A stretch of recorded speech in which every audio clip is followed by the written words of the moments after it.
안녕하세요. 저는 경기도에 사는 30대 중반 여성입니다. 현재는 결혼한 지 2년 정도 됐어요. 아이는 아직 없고요. 원래는 태평하게 언젠가는 생기겠지 하고 생각했는데 요즘 들어 조금 불안해져서 병원에 가볼까 하는 생각을 하고 있습니다.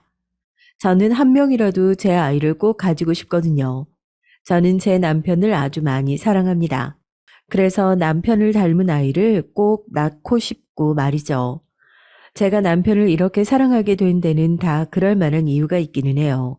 남편은 정말 좋은 사람이거든요. 제가 먼저 반해서 쫓아다녔고 제가 청혼했습니다. 이 남자 아니면 안 되겠다고 생각했었거든요. 남편은 제가 자주 가는 카페에 일을 하던 아르바이트생이었습니다. 외모도 외모였지만 손님들을 대할 때도 배려와 다정함이 늘 묻어나오는 사람이었어요. 그래서 먼저 연락처를 물어봤었습니다. 만나는 내내 너무 좋았어요. 많이 사랑했습니다. 이 남자 아니면 안 되겠다고 생각했어요.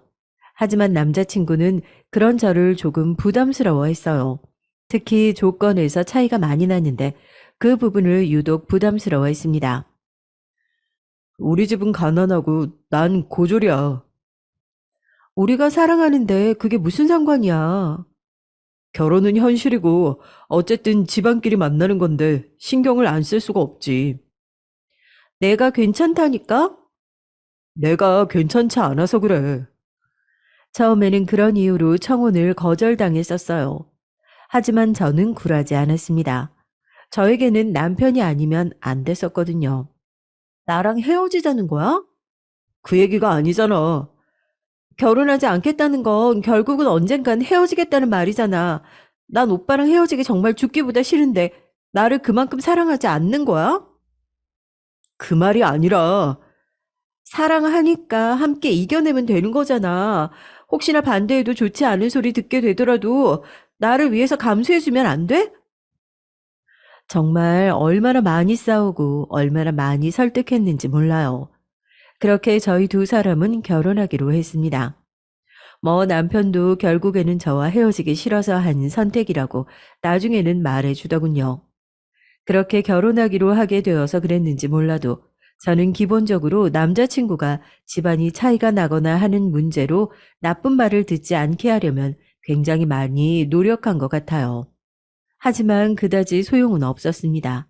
일단 저희 부모님이 상당히 마음에 안 들어 하셨거든요. 사람을 봐야지 조건이 무슨 소용이야? 살다 보면 그런 거 아무 상관없어. 결국 좋은 사람인지 아닌지가 제일 중요한 거라고. 그래도 정도라는 게 있지. 고졸은 너무하잖니. 그랬어요. 남편은 고졸이었습니다. 공부를 못하지는 않았지만 그렇게 잘하지도 못했고 집안이 굉장히 가난했기 때문에 그럴 거면 차라리 가지 않는 쪽을 택했다고 하더군요. 그래서 남편은 고등학교를 졸업하자마자 바로 취업 전선에 뛰어들었어요. 저는 그런 남편을 지금도 존경하고 있습니다. 어린 나이에 철이 일찍 들어서 그런 선택을 서슴없이 했던 것에 대해선 지금도 마음이 아프고 말이죠. 하지만 우리 가족에게 남편의 그런 조건은 눈에 차지 않다 못해 용납될 수 없었던 조건이었어요. 저희 아버지는 의사세요. 어머니는 현재 교수시고요. 언니가 하나 있는데 언니도 의사였고 저는 엄마를 따라 그림을 전공해서 지금은 국내에 가장 크다는 갤러리에서 일을 하고 있고 말입니다. 겉으로 봤을 때는 굉장히 상류층인 집안이에요. 뭐 실제로도 그렇고 말이죠. 당연히 사위를 고르는 눈이 높아져 있을 수밖에 없었습니다. 게다가 형부는 의사였거든요. 저는 혼처도 당연히 의사 중에서 고르고 있으셨던 상황이었고요. 그런데 가난한 집 아들, 그것도 고졸인 남자를 데리고 와서 결혼하겠다고 하니 저희 부모님 입장에서는 반대를 하실 만하긴 했습니다. 그런 부모님 마음을 하나도 이해하지 못하는 건 아니었지만 저는 그래도 좋은 사람과 결혼하는 게 먼저라고 생각했어요. 그리고 제가 좋아하는 사람과 말이죠. 아무리 돈이 많고 조건이 차고 넘쳐도 사이가 좋지 않거나 서로 애정이 없으면 결혼 생활 내내 얼마나 지옥 같은 나날들을 보내겠어요. 저는 제 행복이 우선이었습니다. 결국은 내가 하는 결혼이잖아. 난 내가 행복한 게 먼저야. 그러니까 난 이 결혼 할 거야. 오빠 아니면 절대 안 해. 자식 이기는 부모 없다는 말 있잖아요. 저희 부모님도 다행히 그러셨습니다. 딸이 그 남자 아니면 결혼도 하지 않고 평생 혼자 늙어 죽을 거라는데 뭐 어쩔 수 있나요? 그리고 다행히 남편을 몇 번 만나본 아빠가 남편을 마음에 들어 하셨습니다. 애가 왜 좋아하는지는 알겠더구나. 사람이 참 좋아. 물론 엄마는 그보다 조금 더 오래 반대하긴 하셨지만 그래도 끝내는 허락하셨어요. 물론 그 사이에 저와 남편은 마음고생을 좀 했지만 말입니다. 반대로 남편의 집안에서는 저를 아주 반겨주셨어요. 뭐 이런 얘기를 하면 너 같은 조건을 가진 며느리가 들어오는 건데 그건 당연한 거 아니냐고 하시겠지만 그렇게 반겨주시는 것 그 이상이었습니다. 시댁 어르신들은 굉장히 좋으신 분들이셨거든요. 부모님이 그렇게 좋으신 분들이시니 남편도 그렇게 잘 자랐구나 했던 것 같습니다. 저는 시댁에서 정말 좋은 대접을 받으며 지냈어요. 아이고, 밖에서 일도 하는 애가 뭘 시집까지 와서 설거지를 한다고 그래.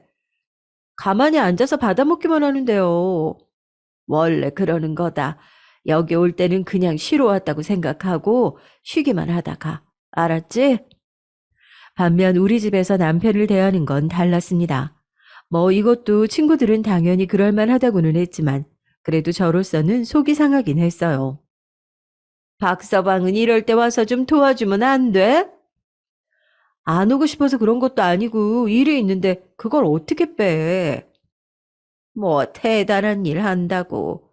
엄마, 그래야 알았다. 하여간 친한 편이라고 어지간히 싸고 놀지. 기본적으로 남편을 무시하는 마음가짐을 다들 가지고 있었습니다. 남편은 남편 나름대로 지금 하는 일에 자부심을 느끼고 살아왔는데 저희 친정 식구들은 매번 그 일이 뭐 그리 대단한 일이냐고 무시했고 또 그만두고 다른 소개해준 다른 곳에 가보라는도 그런 말을 밥 먹듯이 했으니까요. 남편은 주방에서 요리를 했어요. 남편이 다니는 식당이 나름 맛집으로 유명한 한식당이라 정말 바빴죠. 게다가 그곳에서는 나름대로 인정도 받으며 일을 하는 사람이었고요. 자기 일에 만족하고 자부심을 느끼고 하는 사람을 그렇게 얘기하는 게 너무 싫어서 하루는 엄마에게 화를 낸 적도 있습니다. 그게 제일 천박한 거야. 직업에 사람의 급이 있다고 생각하고 사람 함부로 판단하고 중요한 일이네, 아니네 하는 거. 엄마가 뭔데 그 사람이 하는 일을 안 중요하다고 해? 학생들 가르친다는 사람이 그런 생각을 하고 또 말로 뱉어도 되는 거냐고. 야, 나는 그게 아니라. 누군가에게는 상처가 될 수도 있는 말을 배려 없이 그렇게 막 뱉는 엄마보다 훨씬 좋은 사람이야. 언제나 남을 먼저 생각하고 배려하는 사람. 엄마는 그날 불같이 화를 내는 제 모습을 보고 놀라셨고 결국은 사과하긴 했습니다. 그리고 그 이후로는 속으로 어떻게 생각하는지 몰라도 제 앞에서는 그런 말을 하거나 남편을 무시하는 듯한 행동을 하는 걸 자제하긴 했어요. 뭐 물론 그런데도 은연중에 한 번씩 툭툭 튀어나오는 게 있었지만 그럴 때면 적어도 제 눈치를 보기는 했습니다. 오히려 그런 저를 말린 건 남편이었어요. 어머니한테 너무 그러지 마. 그래도 한참 어른이신데. 당신은 화도 안 나? 어머니로서는 잘난 딸이 딸보다 못한 조건의 남자랑 결혼을 했으니 우리 딸이 아깝고 내가 마음에 안 차는 게 당연한 거야. 그건 다 당신을 너무 사랑해서 그런 거니까. 장모님한테 심하게 말하고 그러면 안 돼. 나중에 다 후회한다. 그런 식으로 말하는 남편이 답답했던 적도 있어요. 저렇게 착해서 늘 손해만 보고 싫은 소리 듣고도 웃고 있는 그 모습이 말이죠. 하지만 그래서 남편을 좋아한 거긴 합니다. 사람이 그렇게 좋아서 말이죠. 특히 제가 더 친정 식구들에게 정이 떨어졌던 건 시댁 식구들과 너무 비교되는 모습에 계속해서 봐와서였는지도 몰라요. 뭐 그나마 아빠가 조금 덜하긴 하셨지만 그래도 제 눈에는 보였습니다. 아빠도 은연중에 남편을 무시하는 기조가 깔려 있다는 사실을 말이죠. 너네 부모님은 평생 그렇게 잘 사는 사람, 공부 많이 한 사람들만 보고 그런 사람들과만 어울려 오신 분들이야. 평생을 그렇게 사신 분들 태도를 바꾸는 건 쉬운 거 아니고 너희 둘이 사는 건데 그런 부분은 포기해. 그래도 남편이 그런 대접받는 걸 못 보겠는걸? 최대한 마주치지 않으려고 노력하는 수밖에 없지 뭐. 그리고 네가 매번 그렇게 부모님한테 들이받으면 너희 남편이 더 불편해진다. 그걸 원하는 건 아니잖아. 친구의 그 말에 그냥 받아들이고 최대한 마주치는 일을 적게 하자고 결론 냈습니다. 다른 것보다도 남편을 불편하게 만들고 싶진 않았거든요. 제가 난리를 치면 남편이 중간에서 굉장히 불편해하는 게 보이기도 했고 말이죠. 그래서 그 이후로 형부가 남편을 은근히 무시하는 행동이나 말들을 해도 꾹 참았습니다. 하루는 이런 일이 있었어요. 박서방이 오늘 요리 좀 해줘. 네? 제가요? 매일 하는 일이잖아. 뭐 어려운 일이라고. 그냥 전문가가 해주는 요리 한번 먹어보게. 왜? 힘들어? 아닙니다. 예의라고는 없었어요. 툭 누르면 나오는 자판기도 아니고 준비도 안 되어 있는 사람에게 그런 식으로 아무렇지 않게 한번 해보라는 둥 그런 얘기를 하는 게 제 상식으로는 도저히 이해가 되지 않았습니다. 뭐 하긴 형부는 원래 그런 사람이기는 했어요. 저는 원래 형부를 싫어했습니다. 언니와 결혼하겠다며 처음 소개받는 날부터 그랬어요. 처음 본 저에게 이런 말을 했었거든요. 그런데 처제는 살을 좀 빼야겠다. 지금보다 5kg 정도만 더 빼면 얼굴이 확 예뻐질 것 같은데? 처음 보는 사람에게 냅다 반말을 하는 것도 저는 솔직히 마음에 들지 않았는데 처음 보는 사이에 그걸 자기 딴은 위한다며 하는 말이라는 게 저는 정말이지 싫었어요. 형부는 매사에 그런 식이었습니다. 기본적으로 남을 평가하는 걸 서슴지 않고 하는 타입의 사람이었고 자신이 가진 것들에 대한 자부심이 대단한 사람이었어요. 앞서 이야기했듯 형부는 의사였습니다.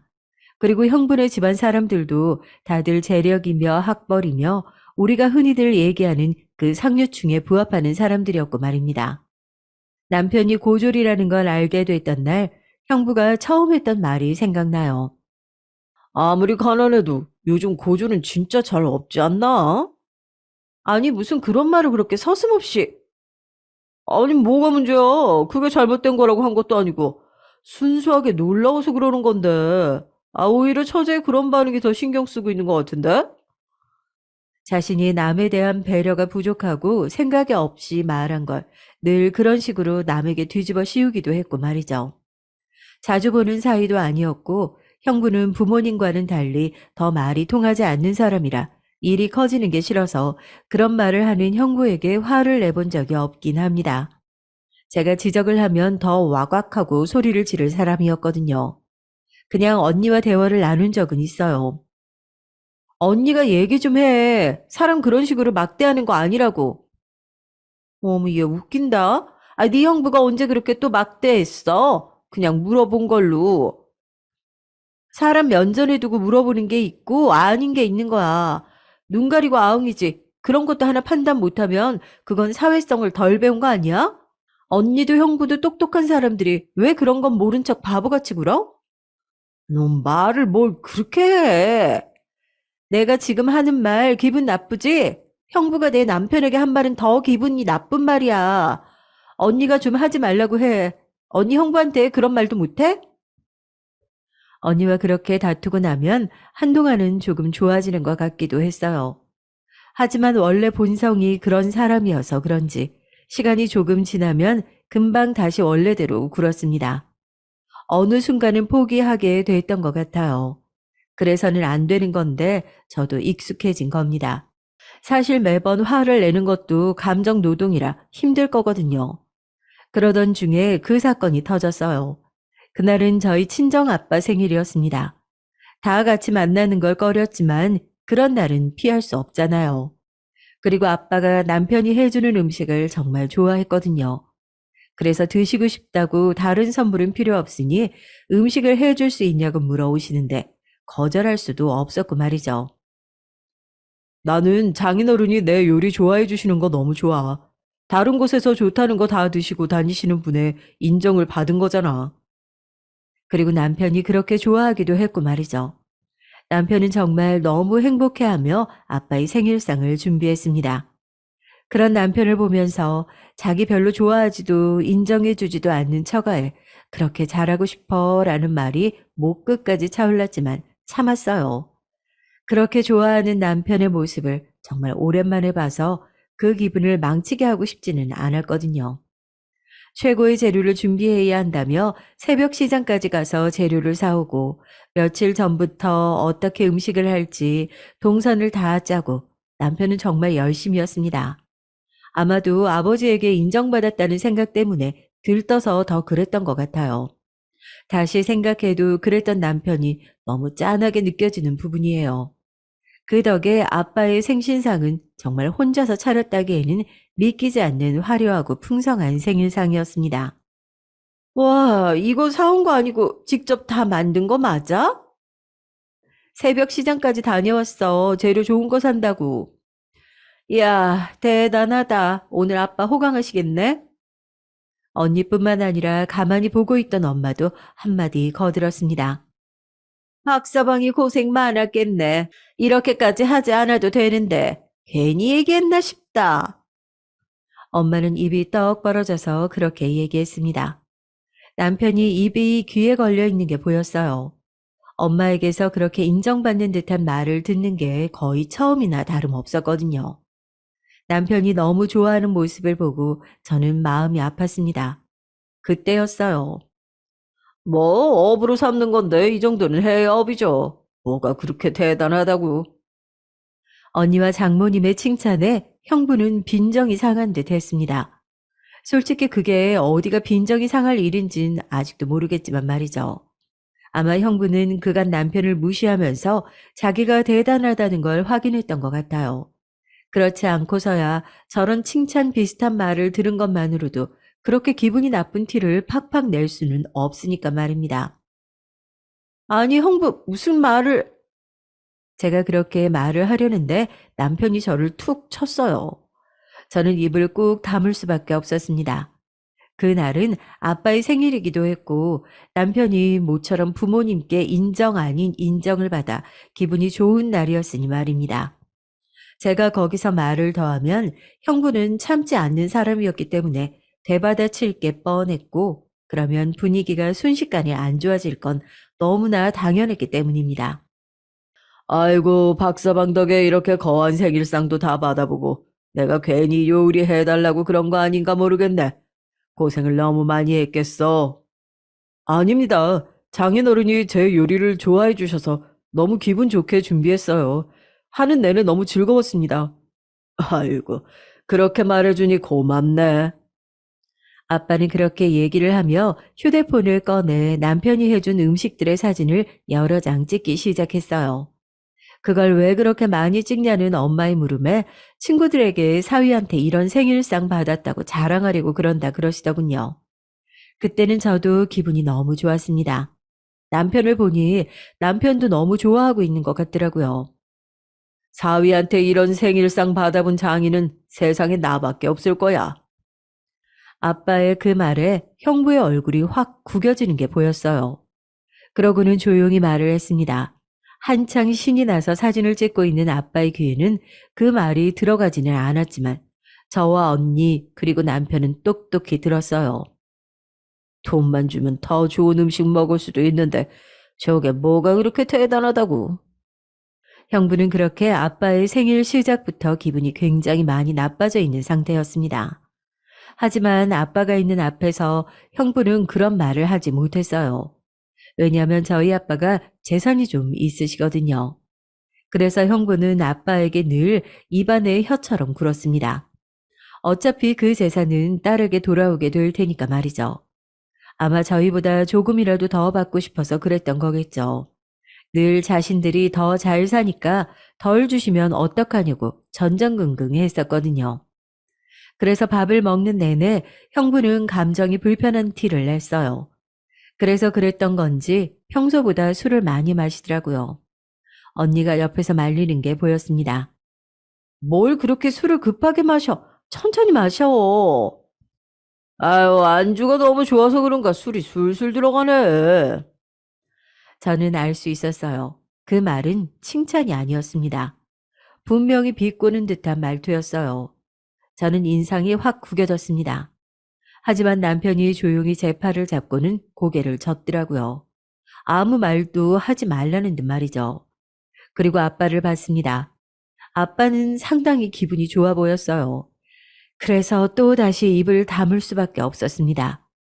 그리고 언니도 형부가 지금 기분이 나쁘고 그 말이 오로지 칭찬하기 위한 말이 아니라는 걸 알았는지 불편한 얼굴로 자꾸 형부를 바라보더군요. 형부에게 계속해서 술을 그만 마시라는 얘기를 했지만 형부는 그 말을 듣지 않았어요. 그리고 결국 우려하던 일이 발생하고야 말았습니다. 어이, 박서방. 그 말투 자체가 굉장히 띠꺼웠기 때문에 가족들 모두 형부를 걱정스러운 눈으로 바라봤어요. 특히 언니가 형부 어깨를 꾹 잡고서는 말했습니다. 당신 많이 취했어. 집에 가자. 아이고, 나 안 취했어. 취했어. 집에 가기 싫으면 작은 방 들어가서 한숨 자든가. 안 취했다니까 왜 자꾸 사람을 취한 사람 취급해? 기분 나쁘게. 언니가 인상을 팍 썼어요. 기본적으로 언니도 형부의 편을 드는 게 대부분이긴 했지만 이런 식으로 너무 많이 선을 넘는 건 싫어했거든요. 언니는 자기 체면이 깎이는 걸 싫어하는 사람이었고 형부가 밖에서 그런 식으로 행동하는 건 자신의 체면이 깎이는 일이라고 생각했으니까 말입니다. 하지만 형부는 그런 언니의 만류에도 굴하지 않았어요. 조금 굴했으면 좋았을 텐데 말이죠. 본격적으로 남편을 비꼬기 시작했습니다. 난 정말 박서방 같은 사람이 너무 부러워. 별거 아닌 일로 이렇게 대단하고 좋아해주는 사람들이 있잖아? 어? 누구는 쎄 빠지게 일해서 용돈을 수백을 들여도 그런 웃는 얼굴 한 번 못 보고 그저 고맙네가 끝인데. 이번에는 엄마가 말렸습니다. 아니, 오서방, 그게 아니기는 뭐가 아니에요, 어? 오늘 저 많이 섭섭해요, 어? 장모님도 장인어른도 그동안 학벌도 집안도 가진 것도 별로 없다고 무시하실 때는 또 언제고, 어? 기껏해야 이런 상 몇 번 받았다고 마음이 그렇게 쏙 돌변해서는. 이번에는 아빠가 헛기침을 하셨어요. 오서방. 하지만 형부는 끝내지 않았습니다. 에? 박서방, 말을 좀 해봐. 이게 뭐가 그렇게 대단한 거라고 유세를 떨어? 돈 주고 사람 사서 출장 뷔페 시키면 이거보다 더 화려하고 맛있는 음식 먹을 수 있는데, 안 그래? 어? 아, 말을 보라니까. 정말로 한 대 쥐어받고 싶을 정도로 얄미운 얼굴과 말투로 그렇게 얘기를 하더군요. 언니가 꾹 참는 듯 주먹을 쥐는 게 보였습니다. 그리고 엄마도 한숨을 쉬었고 말이죠. 남편은 그냥 아무 표정 없는 얼굴로 가만히 듣고만 있었어요. 아마 형부는 남편의 동요 없는 그 모습에 더더욱 화가 났을 겁니다. 그래서 말이 점점 더 과해졌을 거라고요. 형부는 부잣집에서 태어나 평생을 싫은 소리 한번 들어보지 않고 어화둥둥 자란 사람이었습니다. 모두 자신에게 칭찬만 했고 어디를 가나 본인이 제일 잘난 그런 사람이었죠. 당연히 그동안은 저희 집안 식구들이 남편을 무시하는 게 자기 눈에도 보였을 테니 사위 둘 중에 자신이 더 인정받고 사랑받고 있다고 여겼을 텐데 그 관심이 남편에게 조금이라도 오는 게 자존심이 상했을 겁니다. 형부의 성격에 감히 너 따위가라는 생각을 무조건 했을 거예요. 그건 너무 뻔하긴 합니다. 하지만 그 어떤 이유로라도 조금도 형부를 이해해주고 싶진 않았어요. 그건 형부가 혼자 해결해야 하는 감정적인 거고, 그걸 다른 사람들이 이해해줘야 할 의무는 당연히 없으니까요. 나도 그냥 요리나 할 걸, 어? 괜히 힘들게 공부해서 힘들게 의사 되면 뭐하나, 어? 이렇게 처가에서 대접도 못 받고, 아, 우리가 언제 자기를 대접 안 해줬다고 이래? 겨우 그 한 번을 못 봐서 그 꼴을 보이는 게 너무 한심하고 어이가 없어서 정말 웃음만 나오더군요. 지금 봐봐, 어? 나보다 박서방이 더 귀한 사위잖아. 더 귀하고 덜 귀한 게 어딨나? 다 귀한 사위인 거지. 그게 문제라고요. 형부는 소리를 버럭 질렀습니다. 순간 모두가 놀랐어요. 어떻게 박서방이랑 내가 같아요? 네? 다 같이 귀한 사위 어떻게 같을 수가 있냐고요. 나는 의사인데 우리 집안이 어떤 집안인데? 형부는 마침내 본심을 드러냈습니다. 결국 그거였어요. 자기는 우리 남편보다 더 귀한 대접을 받아야 하는 사람인데 그렇지 않아서 화가 났던 거죠. 그동안 노골적으로 차별을 해온 것도 뭐 예상은 했지만 그런 마음에서 한 게 맞았고 말입니다. 가만히 지켜보던 아빠가 결국 입을 열었습니다. 그거 참 오서방 그만 못하겠는가? 지금 술에 취해서 이게 뭐 하는 짓이야? 사람을 가진 걸로 판단해서 계급을 나누고 차별하는 그런 사람이었나? 그리고 지금 어른들 다 있는 자리에서 술에 취해서 뭐 하는 거야? 아버지의 그 낮고 단호한 말에 형부는 잠시 움찔했어요. 그러고는 입을 다무는가 했어요. 하지만 아니었습니다. 술 기운이 더 오르는 건지 얼굴이 시뻘개져서는 더 큰 목소리로 말을 이어가기 시작했어요. 아이고, 그러는 장인어른이랑 장모님도 처음에는 고졸에 집안도 가난한 사람이라고 사위 삼기 싫어하셨잖아요. 에? 그럴 때는 언제고. 이제 와서 다 같은 귀한 사위예요. 네? 그 말에 엄마가 인상을 찌푸리며 형부에게 말했습니다. 그 얘기를 지금 왜? 그리고 딸 가진 부모 입장에서야 딸을 더 좋은 조건의 남자에게 시집 보내고 싶으니 그랬던 거고. 결국 이렇게 다 잘 지내면 좋은 거지. 그게 뭐라고 이렇게 큰 소리를 냈나? 당신 진짜 그만해. 나 진짜 화낸다. 언니의 표정이 사뭇 심각해졌습니다. 저희 언니는 한 번 화가 나면 정말 무서운 사람이었거든요. 가족들 모두 그걸 알아서 언니가 정말 화가 나기 전에 그럴 만한 일을 멈추거나 혹은 그럴 상황을 피했고요. 본능적으로 알 수 있었습니다. 언니는 정말 폭발하기 일보 직전이라는 것을 말이죠. 아니, 당신도 태도를 이렇게 싹 바꾸는 건 아니지. 내가 무슨 태도를 바꿨다고 이러는 거야? 아니, 당신도 박서방 은연중에 무시했잖아. 형부는 본인 입으로 인정한 겁니다. 본인이 남편을 무시하고 있었다는 사실을 말이죠. 뭐 알고는 있었지만 그런 식으로 확인 사살을 받으니 상당히 기분이 상하긴 하더라고요. 원래 알고 있었던 것과 그걸 확답으로 받는 건 다르니까요. 진짜 이 집 식구들 단체로 약 먹었나 싶어. 아니 어떻게 나 같은 사위를 두고 저런 사위를 더 예쁘다 할 수 있는 거냐고. 지금 다들 제정신이야? 술에 취해서 고래고래 소리를 질러대는 형부를 일단 말려야만 했어요. 그래서 남편이 형부의 팔을 잡았습니다. 그 집에서 가장 젊은 남자이다 보니 힘을 쓸 수 있는 사람은 남편밖에 없었거든요. 형님, 그만하세요. 에, 이거 지금 네가 나를 잡은 거야? 네가 뭐라고 나를 잡아? 어? 너 따위가 뭐라고? 형부는 그렇게 소리를 지르며 남편을 쳐내듯 밀쳤어요. 남편은 바닥에 쓰러지듯 엎어졌습니다. 야, 어디서 나대? 야, 이 새끼야. 고졸 주제에 나대지 마. 저는 순간 눈이 핑 도는 게 느껴졌어요. 정말 이제 이성을 잃는다는 게 이런 걸 얘기하는구나 싶은 마음이 들었습니다. 지금 말 다 했어요? 제가 그렇게 낮게 말했습니다. 그러자 형부는 제 쪽으로 고개를 돌렸죠. 그러고는 삿대질하며 저에게도 소리를 지르기 시작했습니다. 이게 다 처제 때문이야, 어?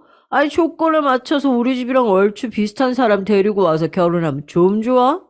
왜 저런 조건도 안 되고 수준도 안 맞는 사람 데리고 와서 결혼하겠다고 설치긴 설쳐. 그러면서 저에게도 성큼성큼 다가오더군요. 저보다 덩치도 한참이나 큰 형부의 모습에 아마 평소라면 쫄았을지도 몰라요. 하지만 그날은 앞서 얘기했듯이 화가 너무 많이 나서 이성을 잃은 상태였습니다. 그리고 저에게는 무기가 있었어요. 어? 그러니까 저 자식이 주제도 모르고 내 앞에서 깝치는 거 아니야. 짝 하고 온 거실에 누군가가 누구의 뺨을 후려치는 소리가 울려 퍼졌습니다. 그리고 그건 제가 형부의 뺨을 내리치는 소리였어요. 순간 모든 식구가 놀랐습니다. 당연하죠. 제가 형부의 뺨을 사정없이 내리쳤으니까요. 사실 제가 그동안 남편을 무시할 때 식구들에게 기분이 안 좋은 티를 내거나 말을 직설적으로 하는 편이긴 했지만 저는 누군가를 때려보거나 했던 적이 없던 사람이었거든요. 그런 폭력을 아주 싫어하기도 했고 말입니다. 그런 저를 알고 있으니 식구들이 놀라는 건 당연했어요. 우선 식구들보다도 제가 더 놀랐고 말입니다. 손이 그냥 먼저 나간 거거든요. 처제, 지금 미쳤어? 미친 건 제가 아니라 형부죠. 사람을 앞에 두고 면전에다가 어떻게 그런 말씀을 하실 수가 있으세요? 그것도 배울 만큼 배웠다는 사람이 매일 자기는 상류층이라는 말을 밥 먹듯 하는 사람이 형부는 멍하니 자신의 볼에 손을 가져다 대고 제 얘기를 듣고 있다가 뭔가 이야기하려는 듯 입을 벌렸지만 이번에도 제가 먼저 선수를 쳤습니다. 그리고 이 사람이 어떤 사람인 줄 알고 감히 이런 대접을 하는 거예요? 그 순간 남편은 그 자리에서 굳었어요. 제가 이 얘기를 하리라고는 상상도 못한 것 같았습니다. 언젠가 할 얘기긴 했지만 말이죠. 그, 그게 무슨 소린데? 뭐, 어떤 사람인데? 이제 저는 형부가 아니 모든 사람이 모르는 얘기를 시작해야 했습니다. 그 전에 남편이 어떤 사람인지, 형부가 왜 남편에게 그래서는 안 되는 건지 먼저 여러분께 설명해 드릴게요. 이야기가 꽤 길긴 해요. 저희 시댁은 어르신들이 참 좋으신 분들이라고 몇 번이나 얘기했었잖아요. 저희 시댁 어르신들은 형부의 가족과 아는 사이였습니다. 뭐 일방적으로 시댁의 식구들이 형부의 가족들을 기억하는 거긴 했지만 말이죠. 형부의 아버지도 의사세요. 형부는 말 그대로 의사 집안이고 말입니다. 그리고 형부의 아버지는 꽤 유명한 의사십니다. 여기서 구체적으로 장기의 위치까지는 말할 수 없지만 어쨌든 암 수술에 있어서는 상당히 권위자였던 분이세요. 지금은 은퇴를 하시고 집에서 책을 쓰고 계시는 중이라 들었지만 말입니다. 그리고 시아버지의 아버지는 그 형부의 아버지에게 수술을 받은 적이 있어요. 한 30년도 더 된 옛날 얘기긴 합니다. 그때는 의료사고가 뭔지도 모를 때였어. 그냥 의사는 하늘, 특히 우리같이 돈 없는 환자들은 땅, 뭐 그런 시절이었지. 지금도 그다지 바뀐 것 같지는 않지만 말이다. 뭐 시아버지의 말씀이 다 맞는 말이긴 했어요. 30여 년이 지난 지금도 사람들은 가지고 있는 것이나 자신의 직업으로 계급을 나누려 드니까 말이죠. 마치 조금 전까지 저희 형부처럼 말입니다. 모두 의료사고라고 했다. 안에 무언가 굉장히 큰 실수가 있었다고. 당시 집도이였던 분이 큰일 나게 될 수도 있다는 말을 지나가다 들었었어. 그리고 그날 그 수술대 위에서 돌아가신 분은 내 아버지셨고 말이다. 그때 당시에 시아버지는 어떻게 대처해야 할지 하나도 모르셨다고 하더군요. 당연히 그러셨겠죠. 지금도 그냥 일반인은 의료사고에 접근하려면 굉장히 힘들다고 알고 있는데 그 시절에는 오죽했겠냐고요.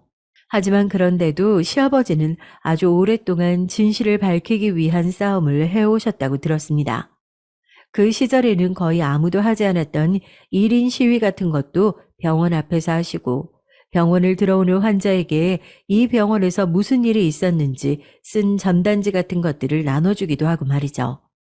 밥 먹듯이 경찰에 불려갔었고 시아버지는 씁쓸하게 웃으시며 말씀하셨습니다.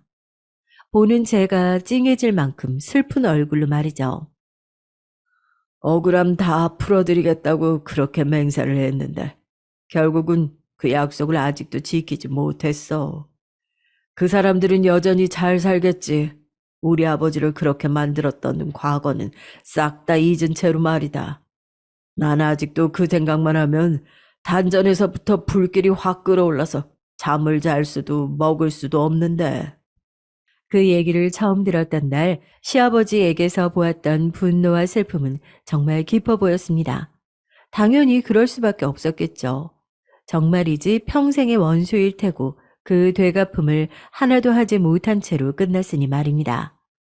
그리고 시아버지는 정말 뜻밖의 장소에서 그 평생의 원수와 다시 재회하게 됐습니다. 뭐 다들 예상하시겠지만 그건 바로 제 결혼식장이었어요. 시아버님이 평생의 원수라 말하며 얼굴도 이름도 하나도 잊지 않고 똑똑히 기억하는 상대는 다름 아닌 형부의 아버지셨습니다. 그날은 정말이지 티를 하나도 내지 않으셔서 몰랐거든요.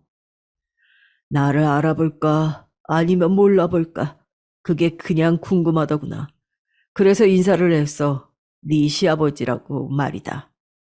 그리고 모두가 예상하시겠지만 형부의 아버지는 시아버지를 알아보지 못했습니다. 거기서 어떤 절망 같은 걸 느꼈어. 나는 이렇게 평생 잊지 못하고 기억하고 아파하고 또 죄스러워하며 마음에 돌을 얹고 살아가고 있는데 그 사람들은 내 얼굴도 이름도 아무것도 기억하지 못하고 그렇게 웃고 그렇게 행복해하는 모습을 보니 말이다. 그래서 한동안은 술을 많이 마셨었지. 남편에게도 들은 적이 있습니다. 저희 결혼하자마자 시아버지가 술이 드셨다는 얘기 말이죠.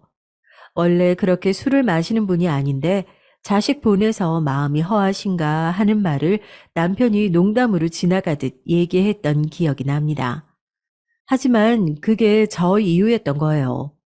남편은 본인도 몰랐다고 하더군요. 어느 날 시아버지가 조용히 자신에게만 말해줬다면서 말이죠.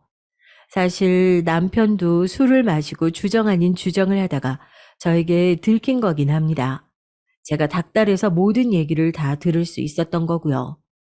그래서 저도 알고 있기는 했습니다. 하지만 시아버지와 남편이 이 사실을 알리는 것을 매우 반기지 않으셨어요. 생각이 많으신 듯 보였습니다. 그래도 사돈인데 이런 얘기를 함부로 할 수는 없지 않니? 그래도 아버님 평생의 원수인데요. 아무것도 모르는 다른 가족분들은 잘못이 없지 않니? 그냥 과거의 악연일 뿐인데. 시아버지는 저를 위해서 그 엄청난 과거를 묻으려 하셨습니다. 저는 그런 생각을 하신다는 거에도 놀랐지만 그런 생각을 하실 수 있다는 거에도 놀랐던 것 같아요. 어떻게 사람이 저럴 수 있지 하면서 말이죠. 용서를 할 수 없는 일이잖아요. 그냥 지금처럼 모르는 사람이라고 생각하며 살면 괜찮지 않을까? 아이, 그날 그 결혼식장에서 보기 전까지 그랬던 것처럼 말이다. 하지만 이미 그렇지 않게 알게 돼버렸잖아요. 우리만 입을 다물면 되는 일이다. 너를 그리고 내 아들을 곤란하게 만들고 싶지 않다. 저와 남편은 저희를 위해 그런 결정을 하실 필요가 전혀 없다고 시아버지를 몇 번이나 설득했지만 시아버지는 완강하게 거부를 하셨습니다. 말하지 말라고 말이죠. 하지만 저와 남편의 생각은 달랐습니다. 언젠가 아버님의 저 억울함과 한을 풀어드려야 하지 않을까? 그치. 그렇지 않고서는 아버지의 한이 곧 내 한이 될 테니까. 하고 말이죠. 그래서 저희 부부는 말 그대로 이 사실을 언제 어느 때 효과적으로 써먹을 수 있을지 고민하고 있던 찰나였습니다. 그러던 와중에 형부가 남편을 밀치며 막말을 하는 이런 사태가 발생하게 된 거고 말이죠.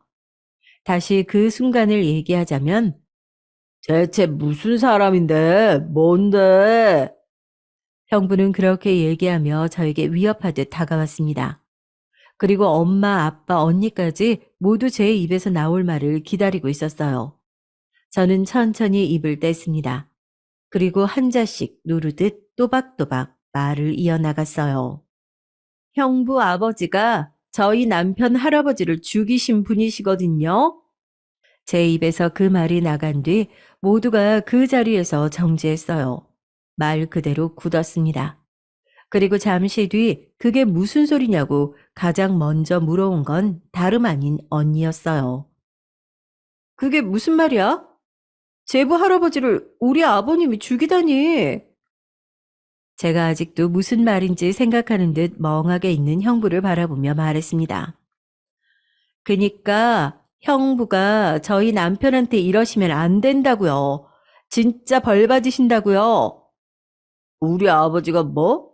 아니, 우리 아버지가 무슨 짓을 하셨다고 이래? 그렇게 소리를 버럭 지르는 형부를 노려보듯 보며 말했습니다. 30여 년 전 박필복 씨의 보호자이자 아드님인 박정팔 씨 기억나시냐고. 형부 아버님께 한번 물어보세요. 기억 못하시면 그건 정말 저도 너무 화가 날 것 같으니까. 그날은 그렇게 마무리됐습니다. 사실 아빠의 생일날 그럴 생각은 정말 하나도 없었는데 어쩌다 보니 그렇게 된 게 의도하지는 않았지만 너무 죄송했어요. 그래서 저와 남편이 아빠에게 따로 사과를 했습니다. 괜찮다. 뭐 생일이 오래만 있는 것도 아니고. 아빠는 너무나 다행히도 그렇게 얘기해 주셨지만 말입니다. 그래도 저희 마음이 불편한 건 어쩔 수 없는 문제이긴 했어요. 그 이후 언니가 저를 한번 찾아온 적이 있습니다. 그리고는 다짜고짜 묻더라고요. 의료사고였지? 라고 말이죠. 제가 고개를 끄덕이며 답했습니다. 맞다고요. 언니는 생각이 많아 보이는 얼굴이더군요. 네 말 듣고 좀 찾아보니까 바로 나오더라. 그때도 이건 의사 과실이라고 그쪽에서는 나름 유명했던 수술이었나 보더라고. 당시에는 그렇게 말 나오는 경우가 잘 없는데 그런 말이 돌 정도면 정말로 의사 과실이 너무 큰 수술이었을 거라고. 언니는 그렇게 얘기하며 어딘가 절망적인 표정을 짓더군요. 그리고 계속해서 말을 이어나갔습니다. 그리고 너희 시아버지 되시는 분 기억하시는 분들이 있으시더라. 너희 시아버님 성함 얘기하니까 바로 아시는 병원 관계자분 얘기를 들었어. 그때 병원에서 1인 시위하실 때 도와드리지 못해서 너무 죄송하다고. 언니는 여기저기 많이 물어보고 다닌 것 같더라고요. 뭐 그게 언니의 성격이기는 했습니다. 궁금한 게 있으면 그리고 자신의 안에서 뭔가 걸리는 게 있으면 끝까지 파고드는 성격 말입니다. 그래서 공부도 잘했던 거였고요. 그 성격이 이 일에도 적용이 된 것 같았어요. 니네 형부한테 다 얘기했더니 처음에는 버럭 성질부터 내더라고. 아버지가 그럴 리 없다고. 얼마나 실력과 명망을 갖추신 분인데 그럴 리 없다고. 그래서 내가 직접 여쭤본다니까 그제야 자기가 물어보겠다고 했어. 그러고는 형부에게서 들은 말이 굉장히 충격적이라고 했습니다. 형부는 정말 대수롭지 않은 얼굴로 대수롭지 않은 듯 이렇게 말했다고 하더군요. 아, 그거 아버지도 기억은 어렴풋이 나시는데 의료사고 같은 건 하나도 없었다던데? 그때 어디서 병원 직원들이 다른 얘기하는 걸 보호자가 잘못 듣고 와서는 병원 잘못이라고 난리를 치는 바람에 기억하는 사람이 많을 거라고. 아니, 박서방의 그 말도 안 되는 주제 넘음이 다 아버지한테 배운 거구나 싶더라니까. 언니는 경악했다고 합니다. 이미 언니는 언니 나름대로 그 사건에 대해 파고들어서 알 만큼은 아는 상태였거든요. 그리고 언니 나름대로 다 결론을 지은 상태였고요. 언니가 내린 결론은 당연히 언니의 시아버지가 잘못한 게 맞다는 결론이었어요. 그런데 그렇게 뻔뻔하게 나오니 당황할 수밖에요. 그래서 언니가 말했대요. 내가 아버님께 다시 물어볼게. 언니의 그 말에 형부는 정말 불같이 화를 냈다고 하더군요. 지금 당신 동생이랑 박서방 말만 믿고 내 아버지, 당신 시아버지를 의심하는 거야? 아, 어떻게 그럴 수가 있어? 하고 말이죠. 마치 도둑이 제발 저린 것처럼요. 언니는 형부에게 굉장히 크게 실망을 했습니다. 뭐 형부가 대단히 좋은 사람이라고는 생각하지 않았지만 그 정도로 비양심적인 사람인지는 몰랐다고 말이죠. 그리고 세월이 많이 흘러서 이제는 처벌할 수도 없고 가해자의 진심 어린 사과만 받으면 된다고 하는 피해자들 탓을 한 거나 다름없잖아요. 언니와 형부는 그날 이후로 싸움이 굉장히 잦아졌다고 합니다.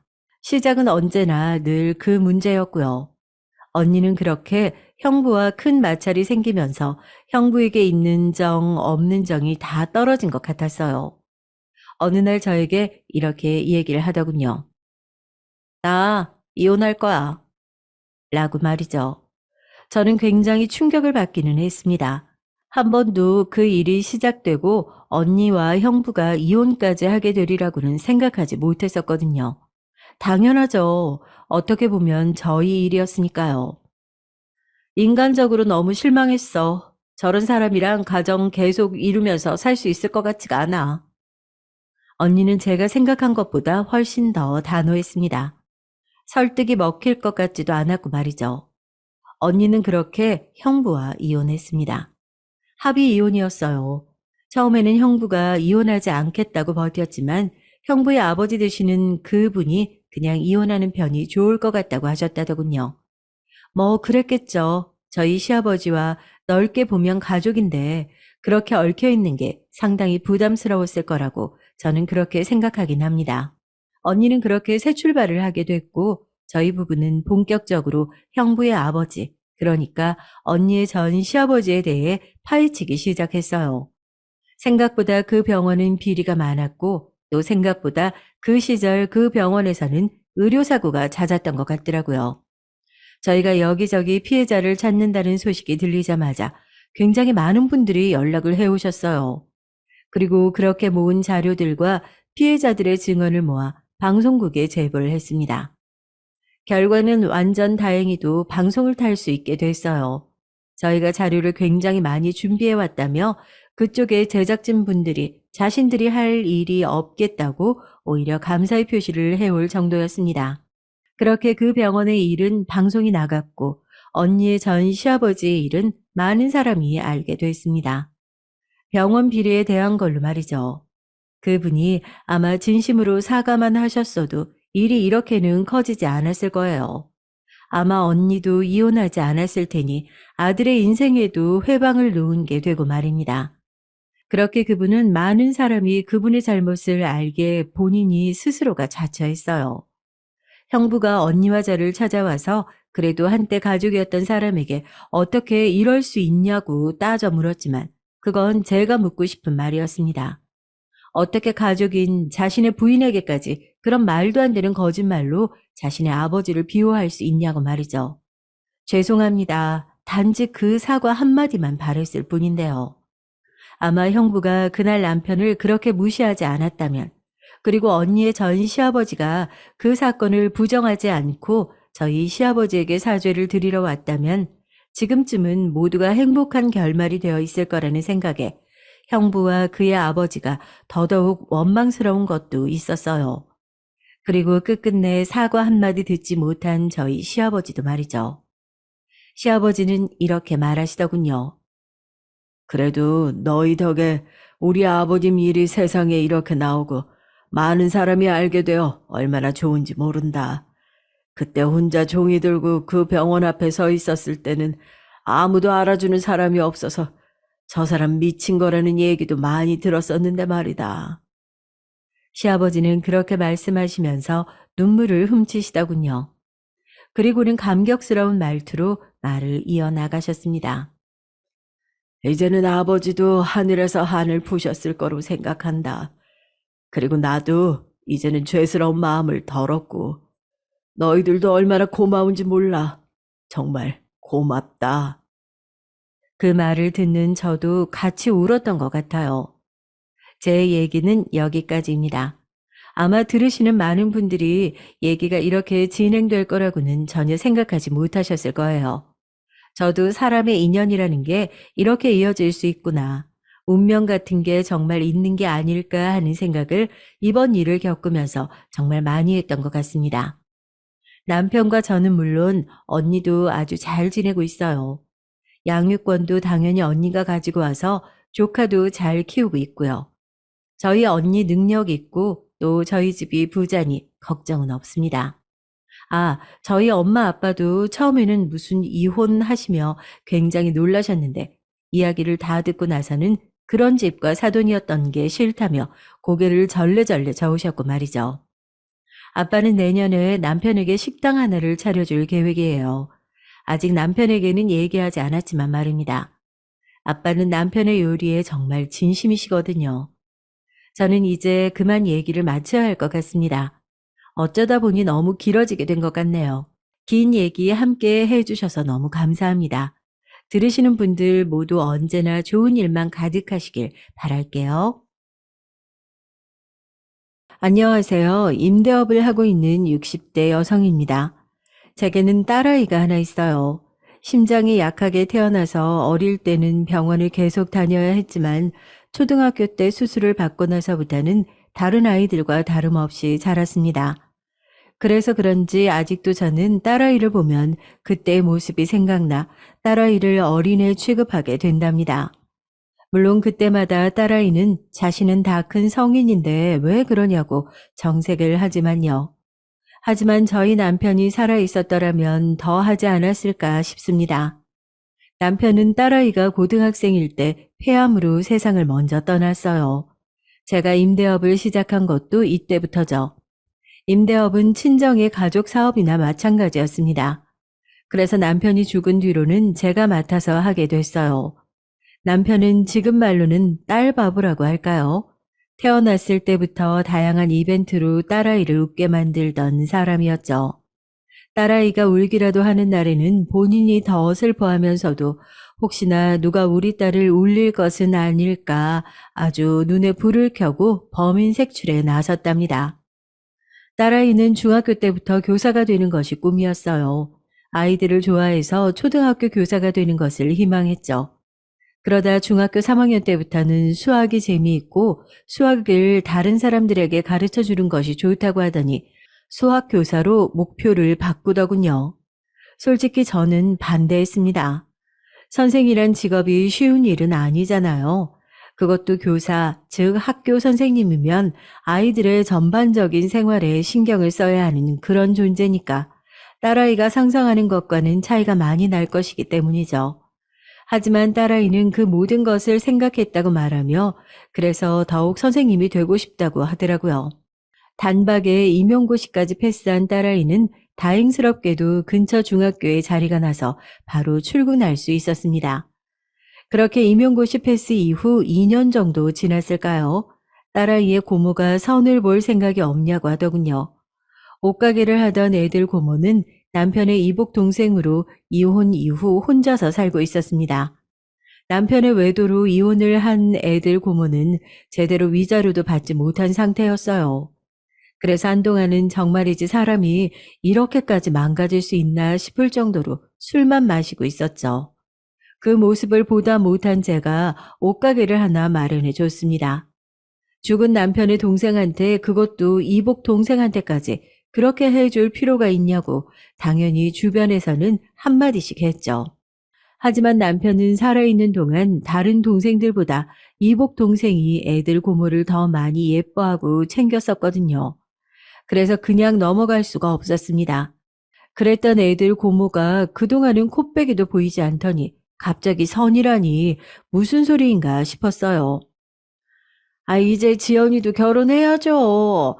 남자친구 없으면 이 사람 한번 만나보라고 해요.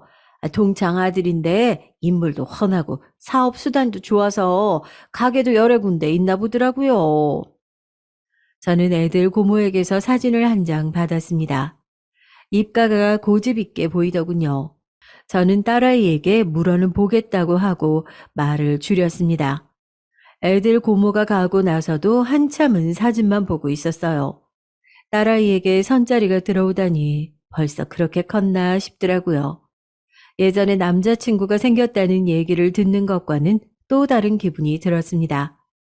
그날 저녁 딸아이에게 사진을 보여주며 만나보라고 했더니 길게 고민도 하지 않고 알겠다고 하더군요. 저는 거절해도 괜찮다고 했어요. 만나면 다 결혼하는 세상도 아니고 고모가 소개시켜주는 사람이라면서요. 고모 입장도 있는데 그냥 한번 보고 말죠. 그리고 또 누가 알아요? 괜찮은 사람일지? 저는 딸아이의 미소에 크게 웃고는 이런 것도 다 경험이 될 테니 알겠다고 했죠. 애들 고모가 소개시켜준 남자는 보쌈 체인점을 포함해서 3개의 식당을 운영하는 사람이었어요. 고등학교를 졸업하고 바로 식당에 취직한 남자는 금방 부모님이 운영하던 가든을 팔고 보쌈 체인을 시작했다고 합니다. 딸아이가 그 남자와 선을 보는데 제가 괜히 긴장됐죠. 그날 집에 돌아온 딸아이는 상당히 말을 아끼더라고요. 첫 만남에 어떻게 사람을 알 수 있겠냐고 그냥 나쁘지 않다는 정도였죠. 그 뒤로도 두 사람은 몇 번 밥도 먹고 영화도 보면서 데이트를 하는 것 같았습니다. 그러던 어느 날 딸아이가 엄청 진지한 얼굴로 제게 물었어요. 엄마, 혹시 고모한테 철민 씨 무슨 일이 있는지 좀 물어봐 줄래요? 고모한테? 왜? 무슨 일 있대? 그저께만 해도 데이트 잘하고 들어왔더니만 갑자기 그게 무슨 말이야? 그러니까요. 절 집까지 데려다 주고 나서부터 아무런 소식이 없어요. 카톡도 안 보고 전화도 안 받고. 그래서 집에 무슨 일이라도 생겼나 하고 걱정이 돼서요. 저는 애들 고모에게 딸아이가 궁금해하는 부분을 물었습니다. 애들 고모는 엄청 당황하면서 집안 일이라서 자신도 잘 모른다고 얼버무리더라고요. 딸아이는 며칠을 그렇게 고민을 하는가 싶더니 그냥 자신이 마음에 들지 않았나 보다고 웃고 넘어가더라고요. 저는 좀 화가 났습니다. 아무리 그래도 그렇지 이렇게 연락을 뚝 끊어버리는 것은 예의가 아니라고 생각했거든요. 하지만 딸아이는 저와는 다르게 그냥 인연이 아니었다고 생각한다며 저더러 그냥 잊었으면 좋겠다고 했답니다. 저는 정말 그 철민이라는 남자에 대해서 까맣게 잊고 있었어요. 평소보다 늦게 들어온 딸아이는 놀라운 얘기를 제게 해주었습니다. 딸아이 말에 의하면 수업을 마치고 나오는데 교문 앞에 그 남자가 기다리고 있더랍니다. 잠깐 얘기 좀 하고 싶다고 말이죠. 물론 딸아이는 할 말이 없다고 딱 거절했다지만 남자가 마지막이 돼도 좋으니까 제발 얘기 좀 들어달라고 사정을 했다고 하더군요. 그래서 이유라도 들어보자는 마음으로 따라갔다 오는 길이라고 말했습니다. 겁도 없이 거기를 어디라고 갔다 오기는 따라갔다 와. 너한테 무슨 해코지라도 하면 어쩌려고. 그런 일이 있으면 엄마한테 연락이라도 좀 하든가. 엄마도 참 모르는 사람도 아니고 변명이라고 해도 좋으니까 얘기 들어달라고 하는데 딱 잘라 거절을 어떻게 해요. 제가 한두 살 어린 애도 아니고 무슨 걱정을 그렇게 하세요? 그리고 봐요. 아무 일도 없이 돌아왔잖아요. 그걸 지금 말이라고 하니? 도대체 너는 왜 이렇게 조심성이 없어? 뉴스도 안 봐?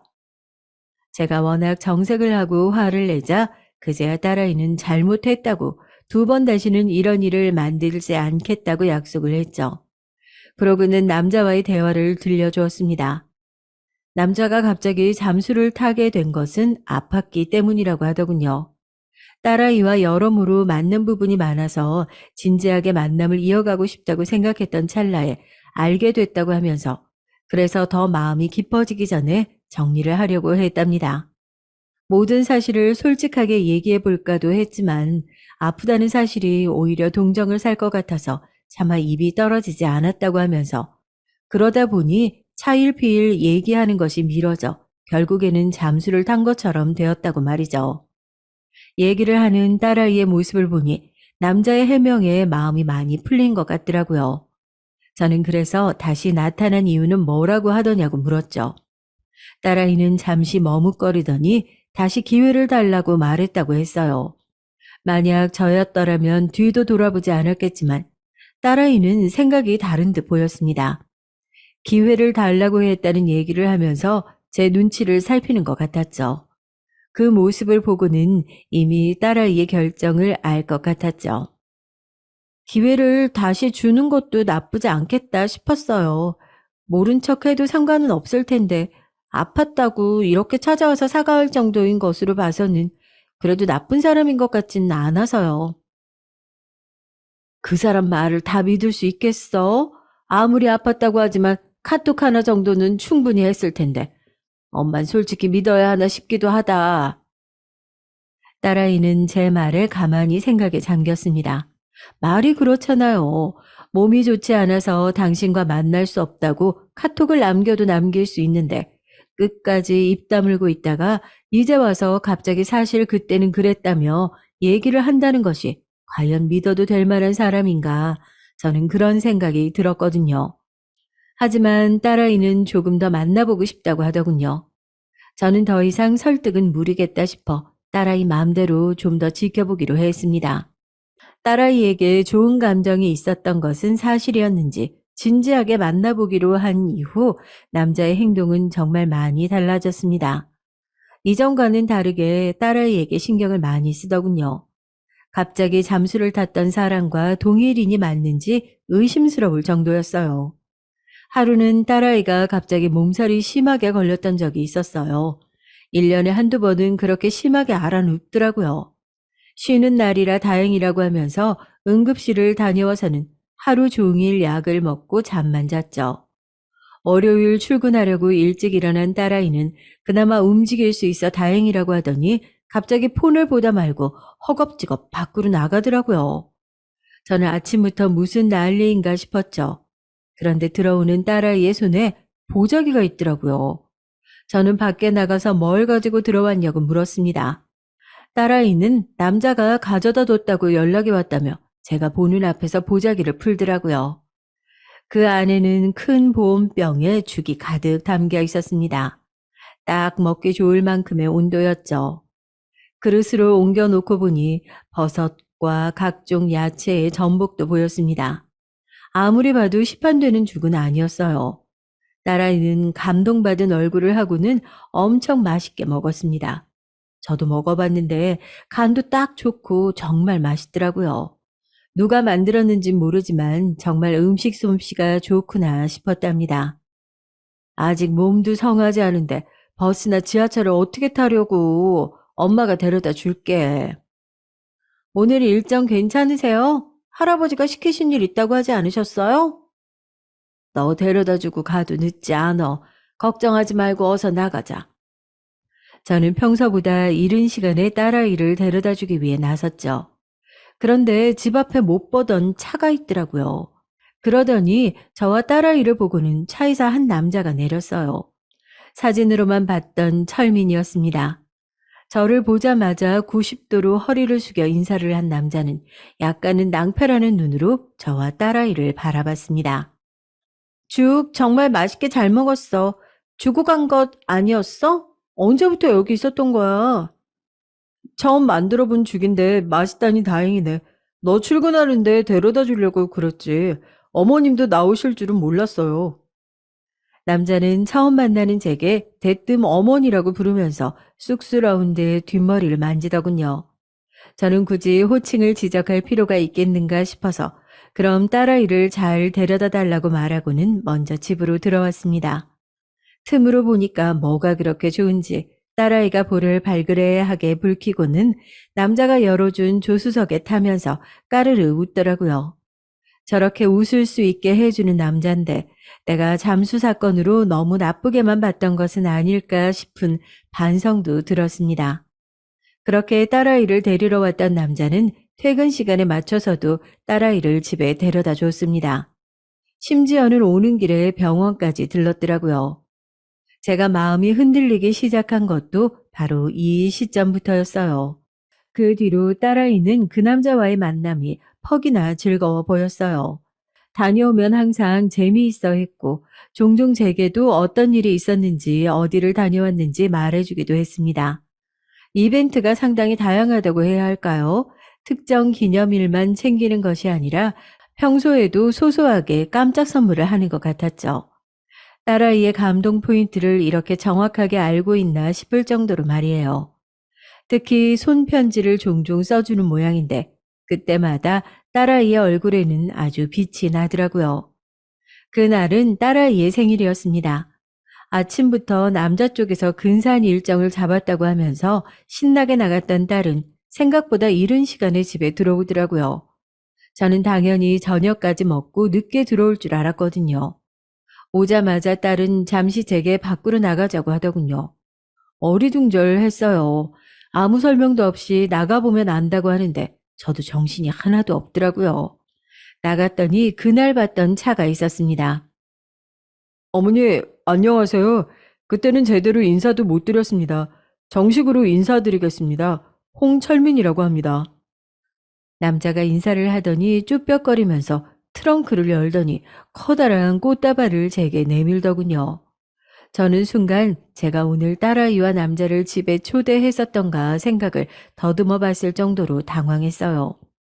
왜 꽃을 저에게 주는지 이해가 되지 않았거든요. 제가 너무 오래 서 있었는지 딸아이가 제 팔을 톡톡 치면서 불렀습니다. 그래, 미안해. 내가 갑자기 커다란 꽃을 받아서 좀 놀랐어요. 오늘 우리 딸아이 생일인데, 그래서요. 지연이 태어나게 해주셔서 감사합니다. 꼭 인사 직접 드리고 싶었어요. 그래서 아직 인사도 제대로 드리지 않았는데, 안 된다고 하는 지연이를 졸랐습니다. 잠깐 만나 뵙게 해달라고요. 저는 예상 밖의 대답에 꽃다발을 받았을 때보다 더 많이 놀랐습니다. 이런 점을 신경 쓰는 사람이었나 싶어 다르게 보이기도 했죠. 제가 고맙다고 하자 엄청 기뻐 보이는 얼굴로 그런 다음에 식사 자리를 만들어도 되겠냐고 물어보더라고요. 저는 기꺼이 초대하겠다고 했습니다. 아니, 둘이 저녁 먹은 거 아니었어? 철민이가 이렇게 좋은 날 엄마랑 저녁 먹으면서 오붓하게 시간 보내자고 하더라고. 그래서 아침 일찍부터 움직였던 거래. 저는 또 한 번 의외의 행동에 남자를 놀란 눈으로 바라봤습니다. 괜히 헛기침을 하던 남자는 다음번 초대를 기대하면서 기다리겠다고 하고는 먼저 가보겠다고 했습니다. 아주 잠깐 사이였지만 딸아이가 왜 남자를 마음에 들어 했는지 알겠더라고요. 집에 들어와서도 딸아이는 기분이 좋은지 콧노래까지 흥얼거릴 정도였습니다. 저 역시도 마찬가지였고요. 그날 이후 저는 약속한 대로 남자를 집에 초대했고 얘기를 나누면서 상당히 재미있는 사람이란 생각이 들었어요. 얘기를 엄청 재밌게 할 줄 알더라고요. 밥 먹으면서 가게에서 있었던 일들이라고 하면서 들려주는데 너무 많이 웃어서 밥이 입으로 들어가는지 코로 들어가는지 모를 정도였답니다. 그 뒤로도 몇 번 함께 식사를 했는데 갈수록 남자가 마음에 들더라고요. 싹싹하기도 하지만 무엇보다 딸아이를 잘 챙겨주는 것이 눈으로 보여서 기분이 좋았습니다. 그래서 프로포즈를 받았다는 소리를 듣고 저도 함께 기뻐할 수 있었죠. 문제는 상견례를 하면서 벌어졌습니다. 솔직히 그냥 봤을 때는 큰 문제가 아니라고 생각하실 수도 있겠네요. 하지만 저는 이때부터 뭔가 일이 이상하게 돌아간다는 생각이 들었어요. 뭔가 상대방이 큰 비밀을 숨기고 있다는 것도 있었지만 사람이 쎄한 기분이 든다고 할까요? 가까이에서는 안 된다는 생각이 들기 시작했습니다. 상견례장은 깔끔하고 조용한 개인 룸이 마련된 곳이었습니다. 음식도 입에 맞았고 분위기도 좋았죠. 바깥 사돈은 해외에 있다고 해서 같이 자리를 하지는 못했죠. 예비 안사돈의 첫인상은 솔직히 좋다고는 말 못하겠더라고요. 도도함을 넘어서 뻣뻣하다고 해야 할까요? 여기 누가 예약을 한 거야? 아휴, 급이 낮아도 너무 낮네. 자리는 이게 뭐니? 갑갑하게. 음식은 또, 아우, 왜 이래? 코스 요리가 영 별로잖아. 좀 더 좋은 것은 없었어? 없어 보이게 이런 데 자리를 만들다니. 네 생각이니? 아니면 세아가? 어느 쪽이든 센스 없이 정말 내가 다 부끄럽구나. 자기 딴에는 작은 소리로 예비 사위에게만 얘기한다고 하는 것 같았지만 제 귀에는 다 들릴 정도였습니다. 시어머니가 이런 사람이라면 딸아이가 나중에 시집살이를 단단히 할 것 같다는 느낌을 받을 정도였죠. 후식이 나오고 예비 안사돈이 제게 묻더군요. 임대업을 하신다고 들었어요. 가지고 계신 건물이 꽤 있으신가 봐요. 건물은 주로 어느 동네에 있나요? 저는 이런 질문을 받아본 적이 없어서 속으로는 엄청 당황했지만 최대한 담담한 척하며 말을 아꼈습니다. 집안 사업이라 정확하겐 저도 다 알고 있지는 않네요. 아이들 결혼식 문제 말인데요. 사돈 아는 사람이 많을 것 같은데 큰 호텔에서 하는 건 어때요? 식도 1, 2부 나눠서 성대하게 말이죠. 혹시 사돈께서 아시는 곳 있으면 좀 알아봐 주시겠어요?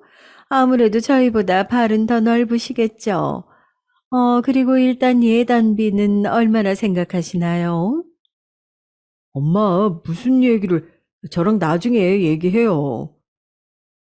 둘이서 얘기가 된 상황은 아니었는지 예비사위가 화들짝 놀라며 말렸지만 예비 안사도는 왜 이렇게 나오는지 전혀 이해하지 못하는 눈치였습니다. 저는 정신없이 훅훅 들어오는 예비 안사돈의 속도를 도저히 따라가지 못하겠더라고요. 하지만 그대로 어영부영 넘어가는 모습은 보이고 싶지 않았답니다.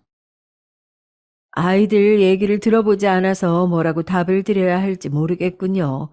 결혼은 서로 다른 가족들의 결합이라고 하지만 요즘 애들은 생각은 어떨지 모르겠네요. 결혼식은 두 사람이 원하는 방향을 들어본 적이 없어서 지금 대답 드리기가 곤란합니다. 그 예단도 마찬가지고요. 두 사람이 어떤 것을 어떻게 준비하는지 예산을 계획한 것도 아닌데 먼저 나서서 얼마다 얘기를 하는 게 과연 얼마나 도움이 되겠어요. 저나 사도는 아이들의 계획한 것을 보고 그때 이런 대화를 나누는 것이 어떨까요?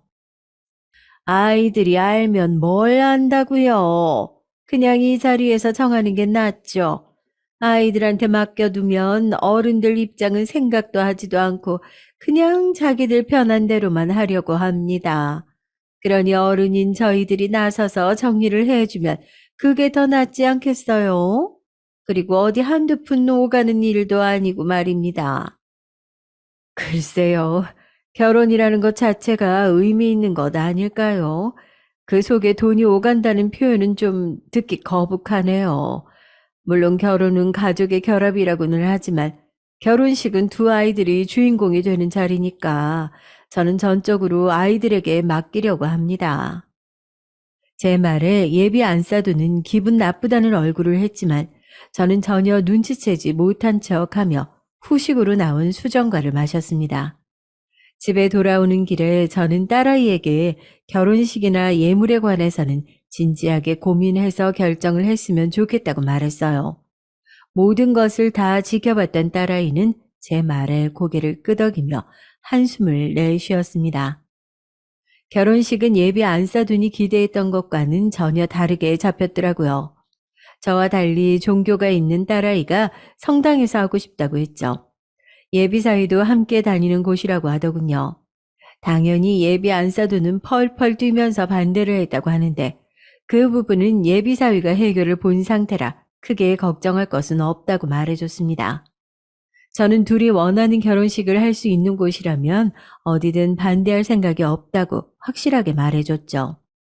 한창 결혼 준비로 바쁠 때 딸아이가 무슨 할 말이 있는지 제 눈치를 보는 기분이 들었습니다.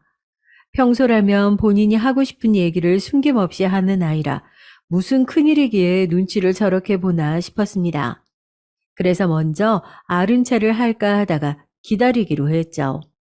며칠을 그렇게 고민하더니 결심이 섰는지 제게 할 말이 있다고 하더군요.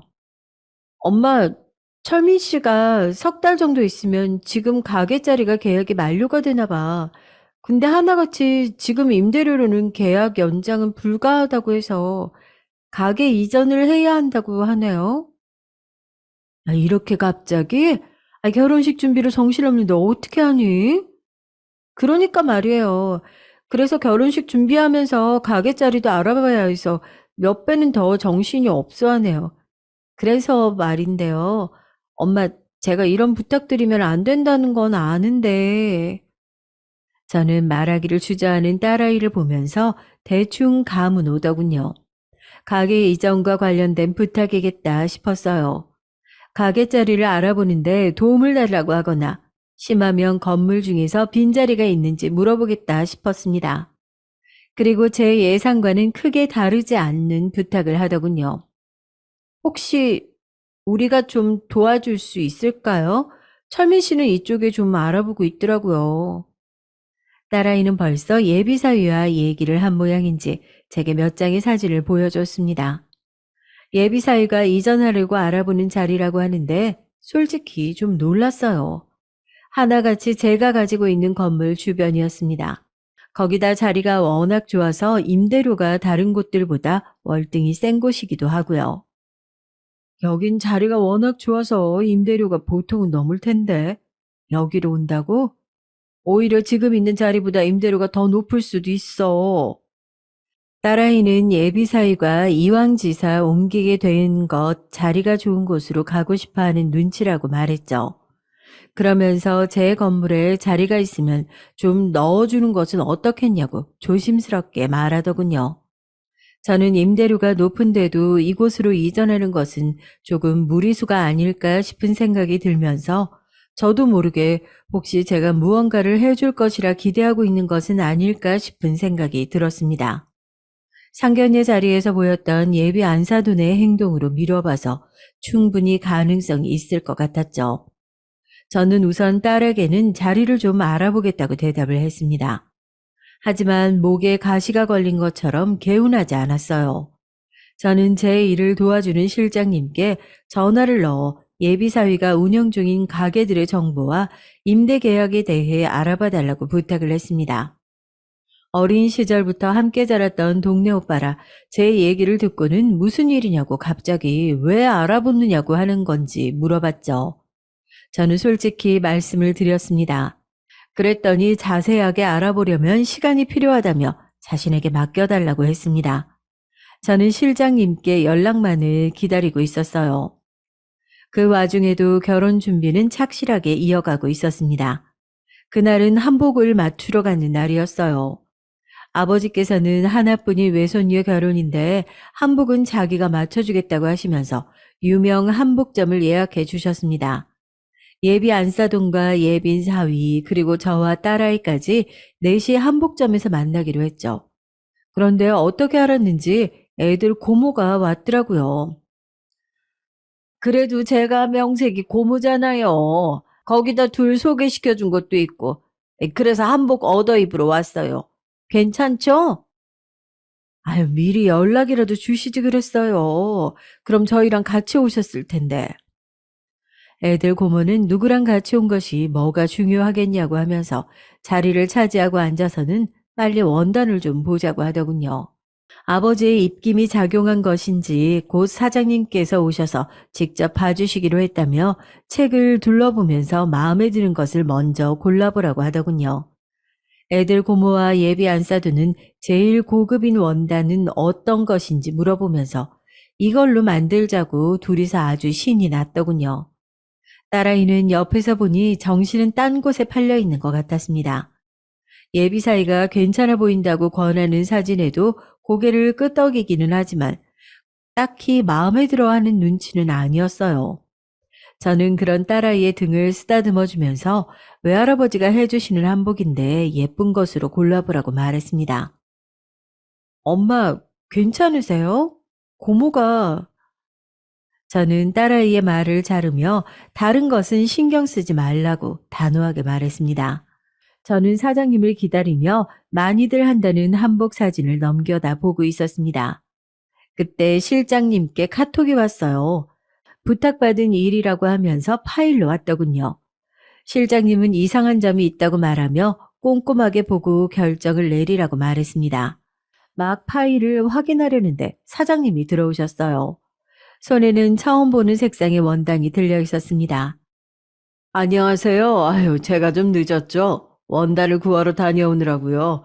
회장님께서 외손녀를 최고로 예쁘게 만들어 달라고 신신당부를 하셔서 제가 특별히 원단을 따로 알아봤습니다. 원단을 내려놓고 사장님이 제게 손을 내밀기에 가볍게 악수를 나눴죠. 그런데 옆 테이블에 있던 예비 안사돈의 행동이 좀 이상했습니다. 방금까지 애들 고모와 신나게 얘기를 하던 사람은 어디 가고 입을 꾹 다물고 있기만 하더군요. 예비 사위도 마찬가지였습니다. 좀처럼 고개를 들지 못하고 자꾸 책으로 얼굴을 가리고 있었어요. 그런데 이상한 것은 예비 안사돈과 예비 사위만이 아니었습니다. 저와 웃으면서 인사를 나누던 사장님의 얼굴이 삽시간에 일그러지더니 주먹을 불끈 쥐고 부르르 떨더라고요. 저와 딸아이는 심상치 않은 분위기에 이게 무슨 일인가 싶어 서로를 바라봤지만 소용이 없었습니다. 애들 고모도 눈치를 보더니 슬쩍 몸을 뒤로 빼더라고요. 뻔뻔스럽기도 해라. 내 딸 인생을 그렇게 망쳤으면서 결혼을 한다고? 내 가게에 나타나? 감히? 어디로 꽁꽁 숨었나 했더니만 숨어서 이런 짓을 저지르고 있었네. 여긴, 여긴 어떻게, 분명 부산에 있을 사람이? 내가 어디에 있는지 당신 알 바 아니지. 혹시 이분들은 아나? 너희가 어떤 인간들인지. 너희 모자의 추악한 모습을 어디까지 알고 계시느냐는 말이야. 사장님의 말에 화들짝 놀란 예비 안사도는 나가서 얘기를 하자며 사장님의 팔을 잡으려 했습니다. 하지만 화난 사장님은 그런 예비 안사돈을 피하고는 오히려 그녀를 밀어버리더군요.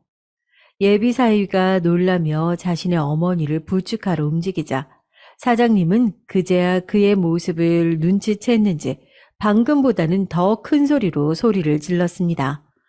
너 이 새끼 감히 내 딸 인생을 그렇게 시궁창으로 만들고는 감쪽같이 사라져? 인간도 아니야 너 같은 새끼는. 사장님은 예비사위의 뺨을 세게 내려 쳤습니다. 정말 엄청난 소리가 방에 울렸죠.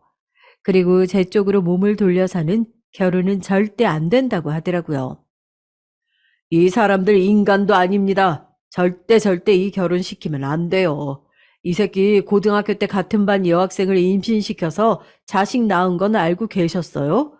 아마 이 집 조카로 되어 있을 거예요. 임신한 여자아이는 아이만 두고 사라져서 결국 이 집에서 키우기로 했다는데 자기 아들 인생 망친다고 조카로 호적에 올렸거든요. 이런 얘기 당연히 모르셨죠? 저는 정말이지 너무나도 충격적인 얘기에 머릿속이 잠시 멍해졌습니다. 딸아이도 처음 듣는지 손을 떨고 있더군요. 저도 너무 놀라 할 말이 없었지만 우선 딸아이의 손을 잡고는 심호흡을 했어요. 예비 안사돈이 갑자기 벌떡 몸을 일으키더니 사장님 입을 막으며 외쳤습니다. 그건 제가 한 일이에요. 철민이는 자식으로 입적시키겠다고 했는데 제가 극구 말렸어요. 사돈, 어렸잖아요. 아직 책임감이 뭔지 모를 때의 일입니다. 사돈도 엄마니까 제 맘 이해하시잖아요. 자식 잘못되길 바라는 사람이 어디 있겠습니까? 제 맘 아시겠죠? 당연히 저는 그런 마음을 이해할 수 없었습니다. 고등학생인데 책임감이 뭔지 모를 때라니 너무 어처구니가 없었죠. 이거 놔. 어디서 더럽게 내 몸에 손을 대? 그럼 내 딸한테 할 리는 아직도 저 새끼는 책임감이 뭔지 모른다니? 그래서 그랬어. 결혼하자고 약속까지 했다며. 그래서 임신까지 시켰으면서 뭐? 아이를 지워? 결혼은 급이에 맞아야 하는데 착각을 해? 오해세요. 저희는 그런 이유로 헤어진 게 아니에요. 그럼 무슨 이유로 헤어졌는데? 무슨 이유가 있었기에 자기애라는 증거가 어디 있냐고 그랬어. 야, 너 입이 있으면 네가 말해봐라. 무슨 생각으로 우리 딸한테 남자가 너 말고도 또 있었던 거 아니냐고 했는데. 예비 사위의 얼굴은 불다 못해 칙칙할 정도로 검게 변한 상태로 사장님의 눈을 보지 못했습니다. 예비 안사두는 다 모함이라고 하면서 어떻게든 사장님의 입을 막으려고 했지만 오히려 바닥에 내팽겨지기만 했죠. 저는 이런 미친 상황에 딸아이가 있다는 사실이 소름 돋을 정도로 싫었습니다. 왜 말을 못해? 그럼 뭐가 이유라서 헤어졌냐고? 네 입으로 그랬다며? 애초 결혼할 생각 없이 만났다고. 잠깐 놀려고 만났는데 우리 딸이 진지해져서 재미가 없다고. 네가 말했잖아. 아니야? 우리 애는 네 그 말 때문에 충격받고 약을 먹었어. 죽으려고 했다고.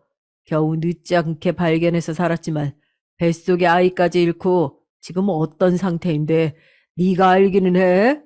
우리 애를 그렇게 망쳐놓고 네가 지금 결혼을 한다고 내 가게에 나타나? 그 일이 있었던 때가 언젠가요? 저는 떨리는 목소리로 사장님께 물었습니다. 손에 자꾸 땀이 차더군요. 딸아이는 너무 놀란 나머지 앉아있는 것도 힘들어 보였습니다.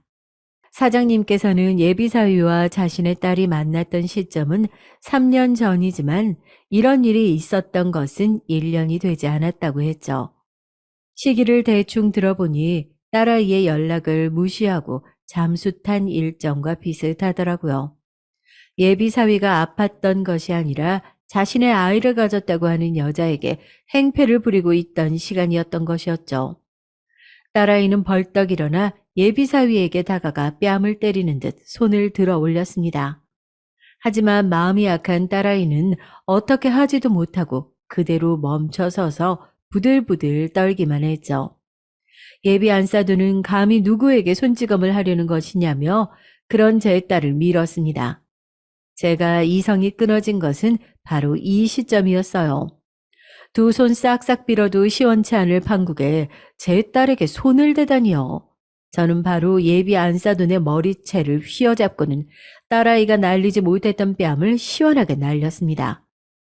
예비 안사돈이 아프다고 소리를 고래고래 질렀지만 저는 눈 하나 깜짝하지 않았어요. 거짓말만 늘어놓고 우리를 속였으면서 어디서 내 딸한테 손을 대? 인간 같지 않은 것들이 어떻게 사람의 탈을 쓰고 그런 짓을 저지를 수가 있어? 사장님의 딸에게도 내 딸에게도 내가 너희들 가만히 둘 것 같아? 각오해. 내가 무슨 수를 써서라도 너희 모자 가만히 두지 않을 테니까. 아우, 이거 놓고 말해. 막말로 우리가 너희한테 뭘 했는데 임신을 시키기라도 했어? 결혼 준비하던 사이인데 네가 뭘 당했다고 그래? 아, 이거 안 놔? 혼외 자식 얘기는 물론 처음부터 다 거짓인데 우리한테 아무것도 잘못한 게 없어? 아직 정신 못 차렸지?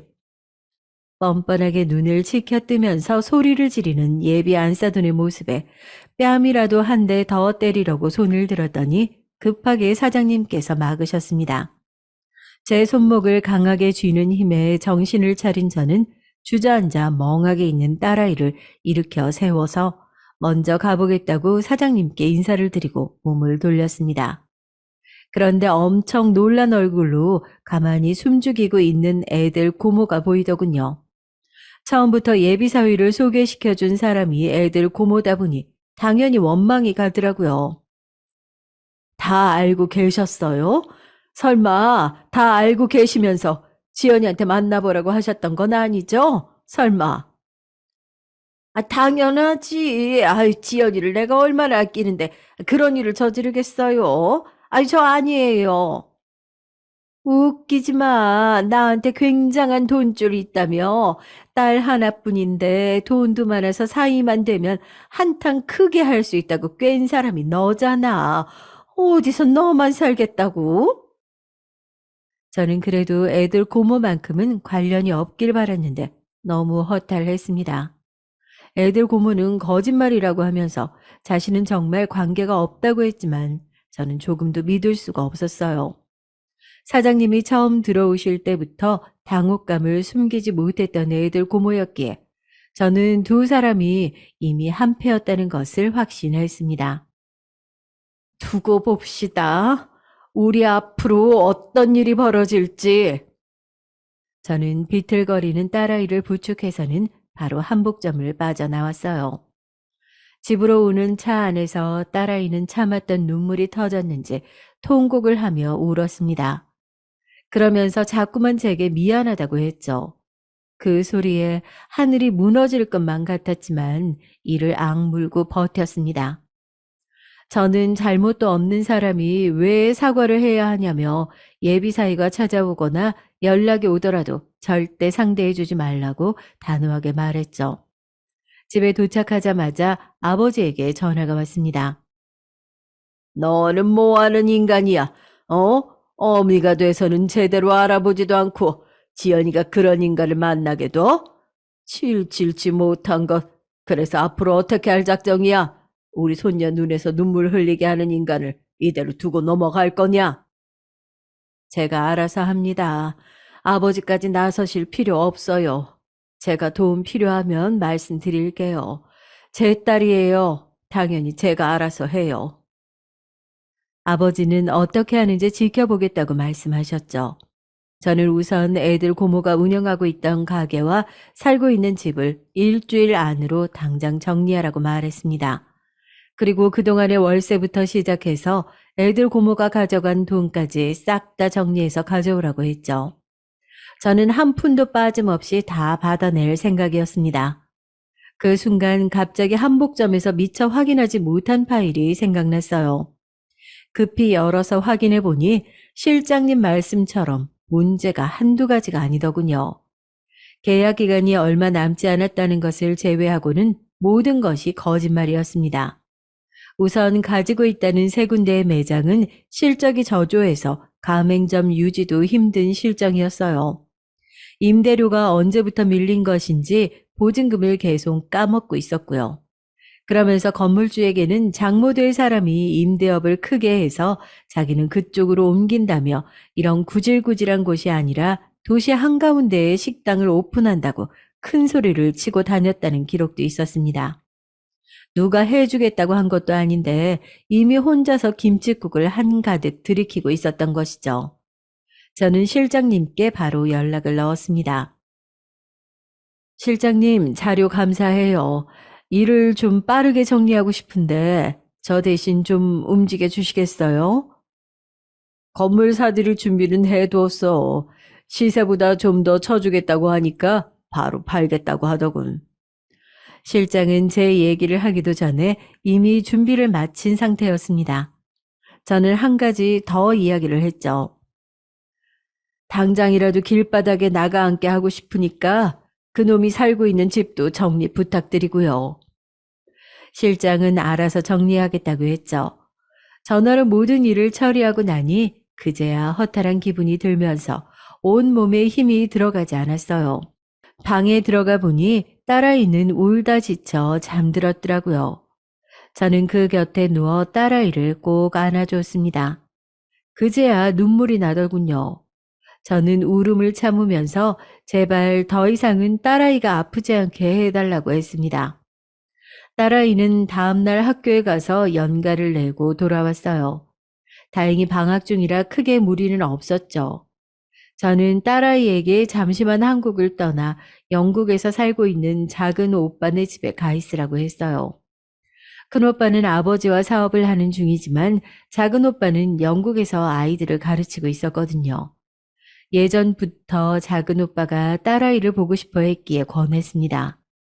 딸아이는 저만 두고 가는 것에 대해 망설이고 있었지만 저는 하루라도 빨리 딸아이를 보내고 싶었어요.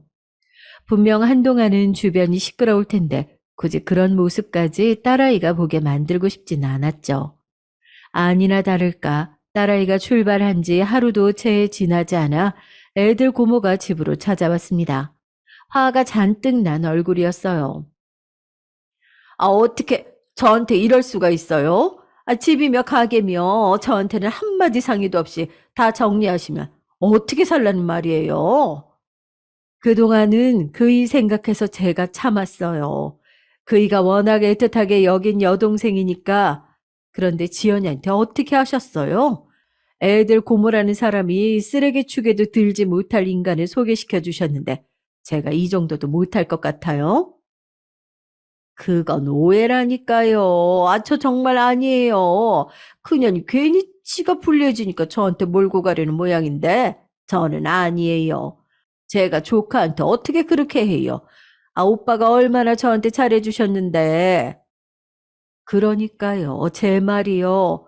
그 일을 생각해서라도 그런 짓을 해서는 안 되는데 말이죠. 왜 그러셨는지 궁금하네요. 하여튼 빨리 정리해 주세요. 어차피 다른 사람들 다 시켰으니까 그냥 짐만 챙겨서 나가시면 됩니다.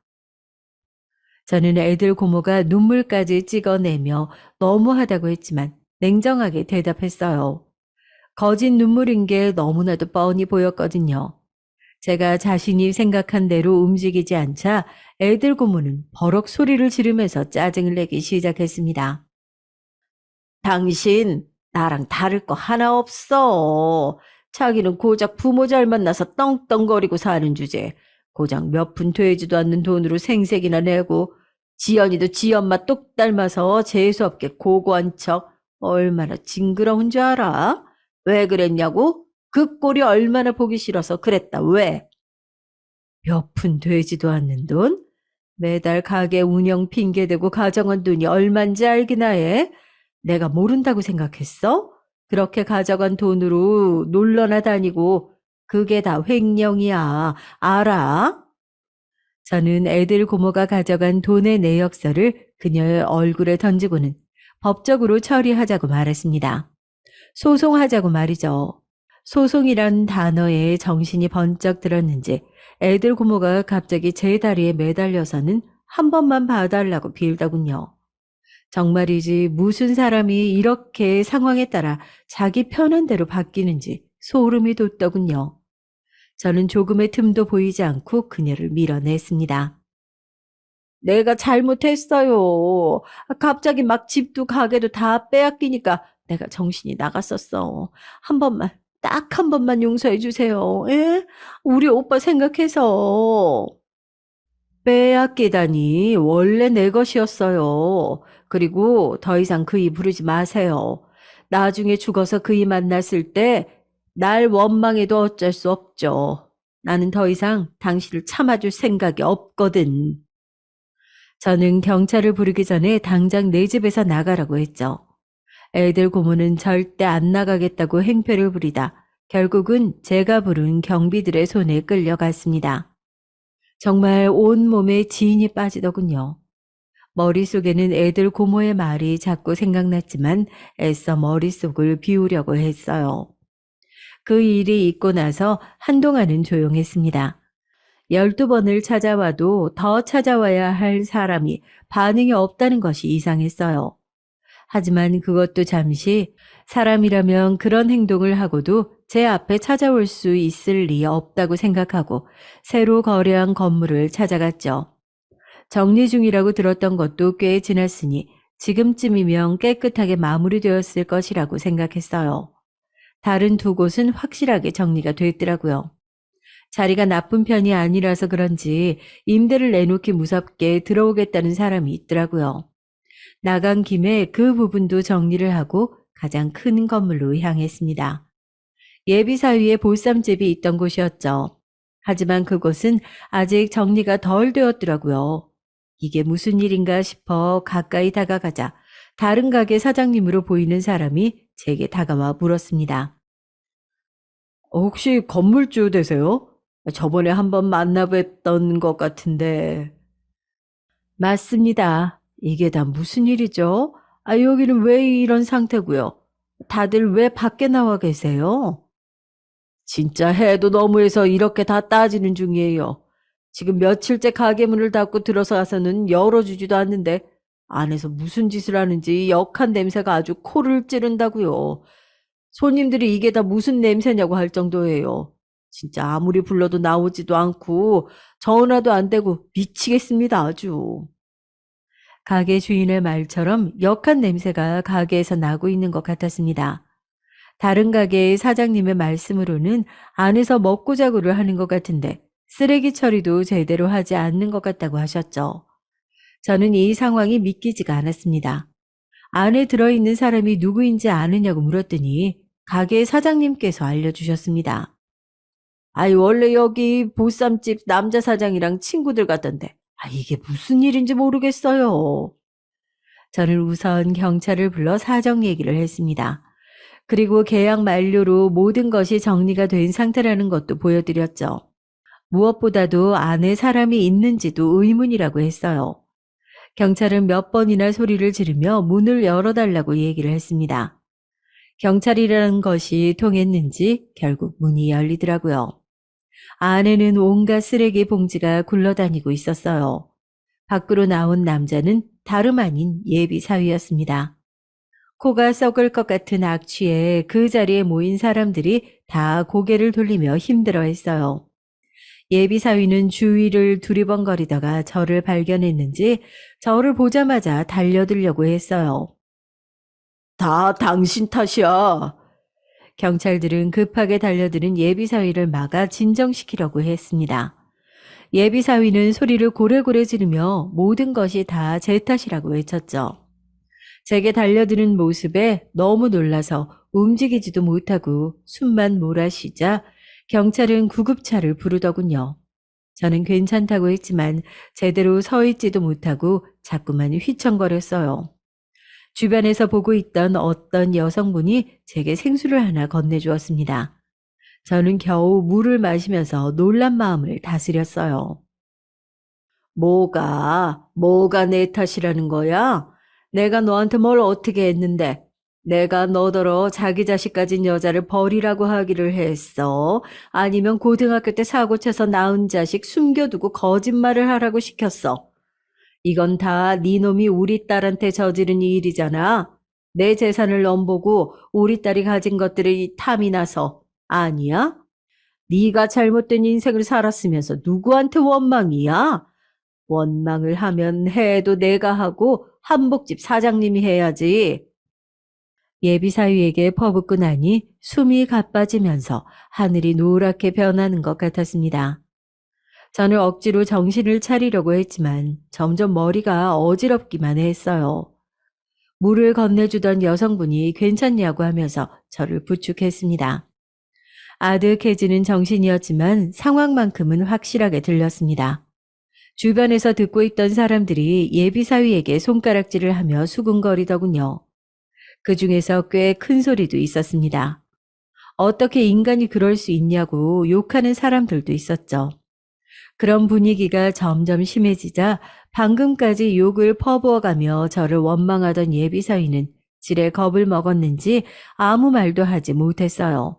저는 다행히도 때마침 도착한 구급차에서 임시 치료를 받고 정신을 차릴 수 있었습니다. 나중에 병원을 다시 찾아 처방을 받기로 했죠. 경찰관께서는 법적인 조치는 아무래도 변호사와 상의를 하시는 것이 나을 것 같다고 말씀해 주셨어요. 저는 바로 실장님께 이 사실을 전달했죠. 이후 일들은 생각보다 간단했어요. 법원의 명령을 바탕으로 예비사위를 완벽하게 가게에서 쫓아낼 수 있었습니다. 가게 안은 정말이지 얼마나 여기서 생활을 한 것인지 엉망이 되어 있었어요.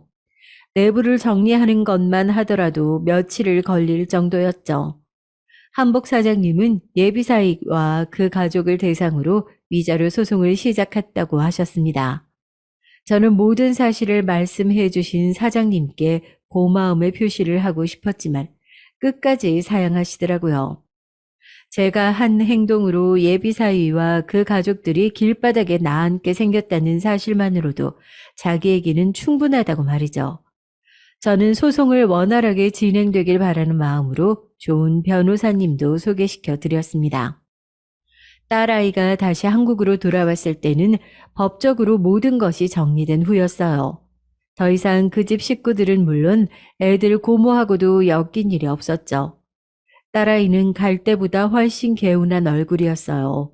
외삼촌 덕분에 영국과 한국의 교육관 차이나 분위기를 충분히 볼 수 있었다고 말하면서 눈을 빛내는데 마음 정리에 도움이 된 것 같아 안도감이 들었습니다. 딸아이는 돌아오고 나서도 예비사위에 대해 전혀 물어보지 않았어요. 분명 궁금한 것이 있을 텐데도 말이죠. 저 역시 딸아이가 물어보기 전까지는 한마디도 하지 않았습니다. 얼마 뒤 딸아이와 와인을 마시는데 지나가는 말로 툭 묻더군요. 앞으로 내가 그 사람을 다시 만나는 일이 있을까요? 저는 단호하게 우연하게 마주치더라도 모르는 사람처럼 지나가면 된다고 말했습니다. 우리에게 예비사위와 그 가족들은 그런 존재라고 말이죠. 딸아이는 알겠다고 고개를 끄덕이고는 두 번 다시 제게 묻지 않았어요. 그 일이 있었던 것도 꽤 많은 시간이 흘렀네요. 생각해보면 언제 시간이 이렇게 빨리 흘러갔나 싶을 정도입니다. 사실 저희 딸은 다음 주에 결혼을 해요. 같은 학교에 다니는 선생님과 말이죠. 드디어 웨딩드레스를 입은 딸아이의 모습을 볼 수 있다고 생각하니까 잠이 오지 않아서 딸아이의 방을 기웃거리게 됩니다. 딸아이는 메리지 블루를 왜 엄마가 겪고 있냐면서 핀잔이지만 어쩔 수 없죠. 과거 그 일이 있고 나서부터 줄곧 남자를 경계하던 딸아이라서 결혼을 한다고 하니 기분이 더 복잡하더라고요. 결혼하신 분들은 다들 공감하시겠지만 결혼 생활의 모든 순간들이 행복하고 즐거울 수는 없잖아요. 그래도 나쁜 기억들보다는 좋은 추억이 더 많이 쌓일 수만 있다면 충분히 행복한 생활을 할 수 있지 않을까 싶네요. 제 얘기 들어주신 여러분의 가정에도 좋은 일들이 더 많이 생기길 바랍니다. 감사합니다.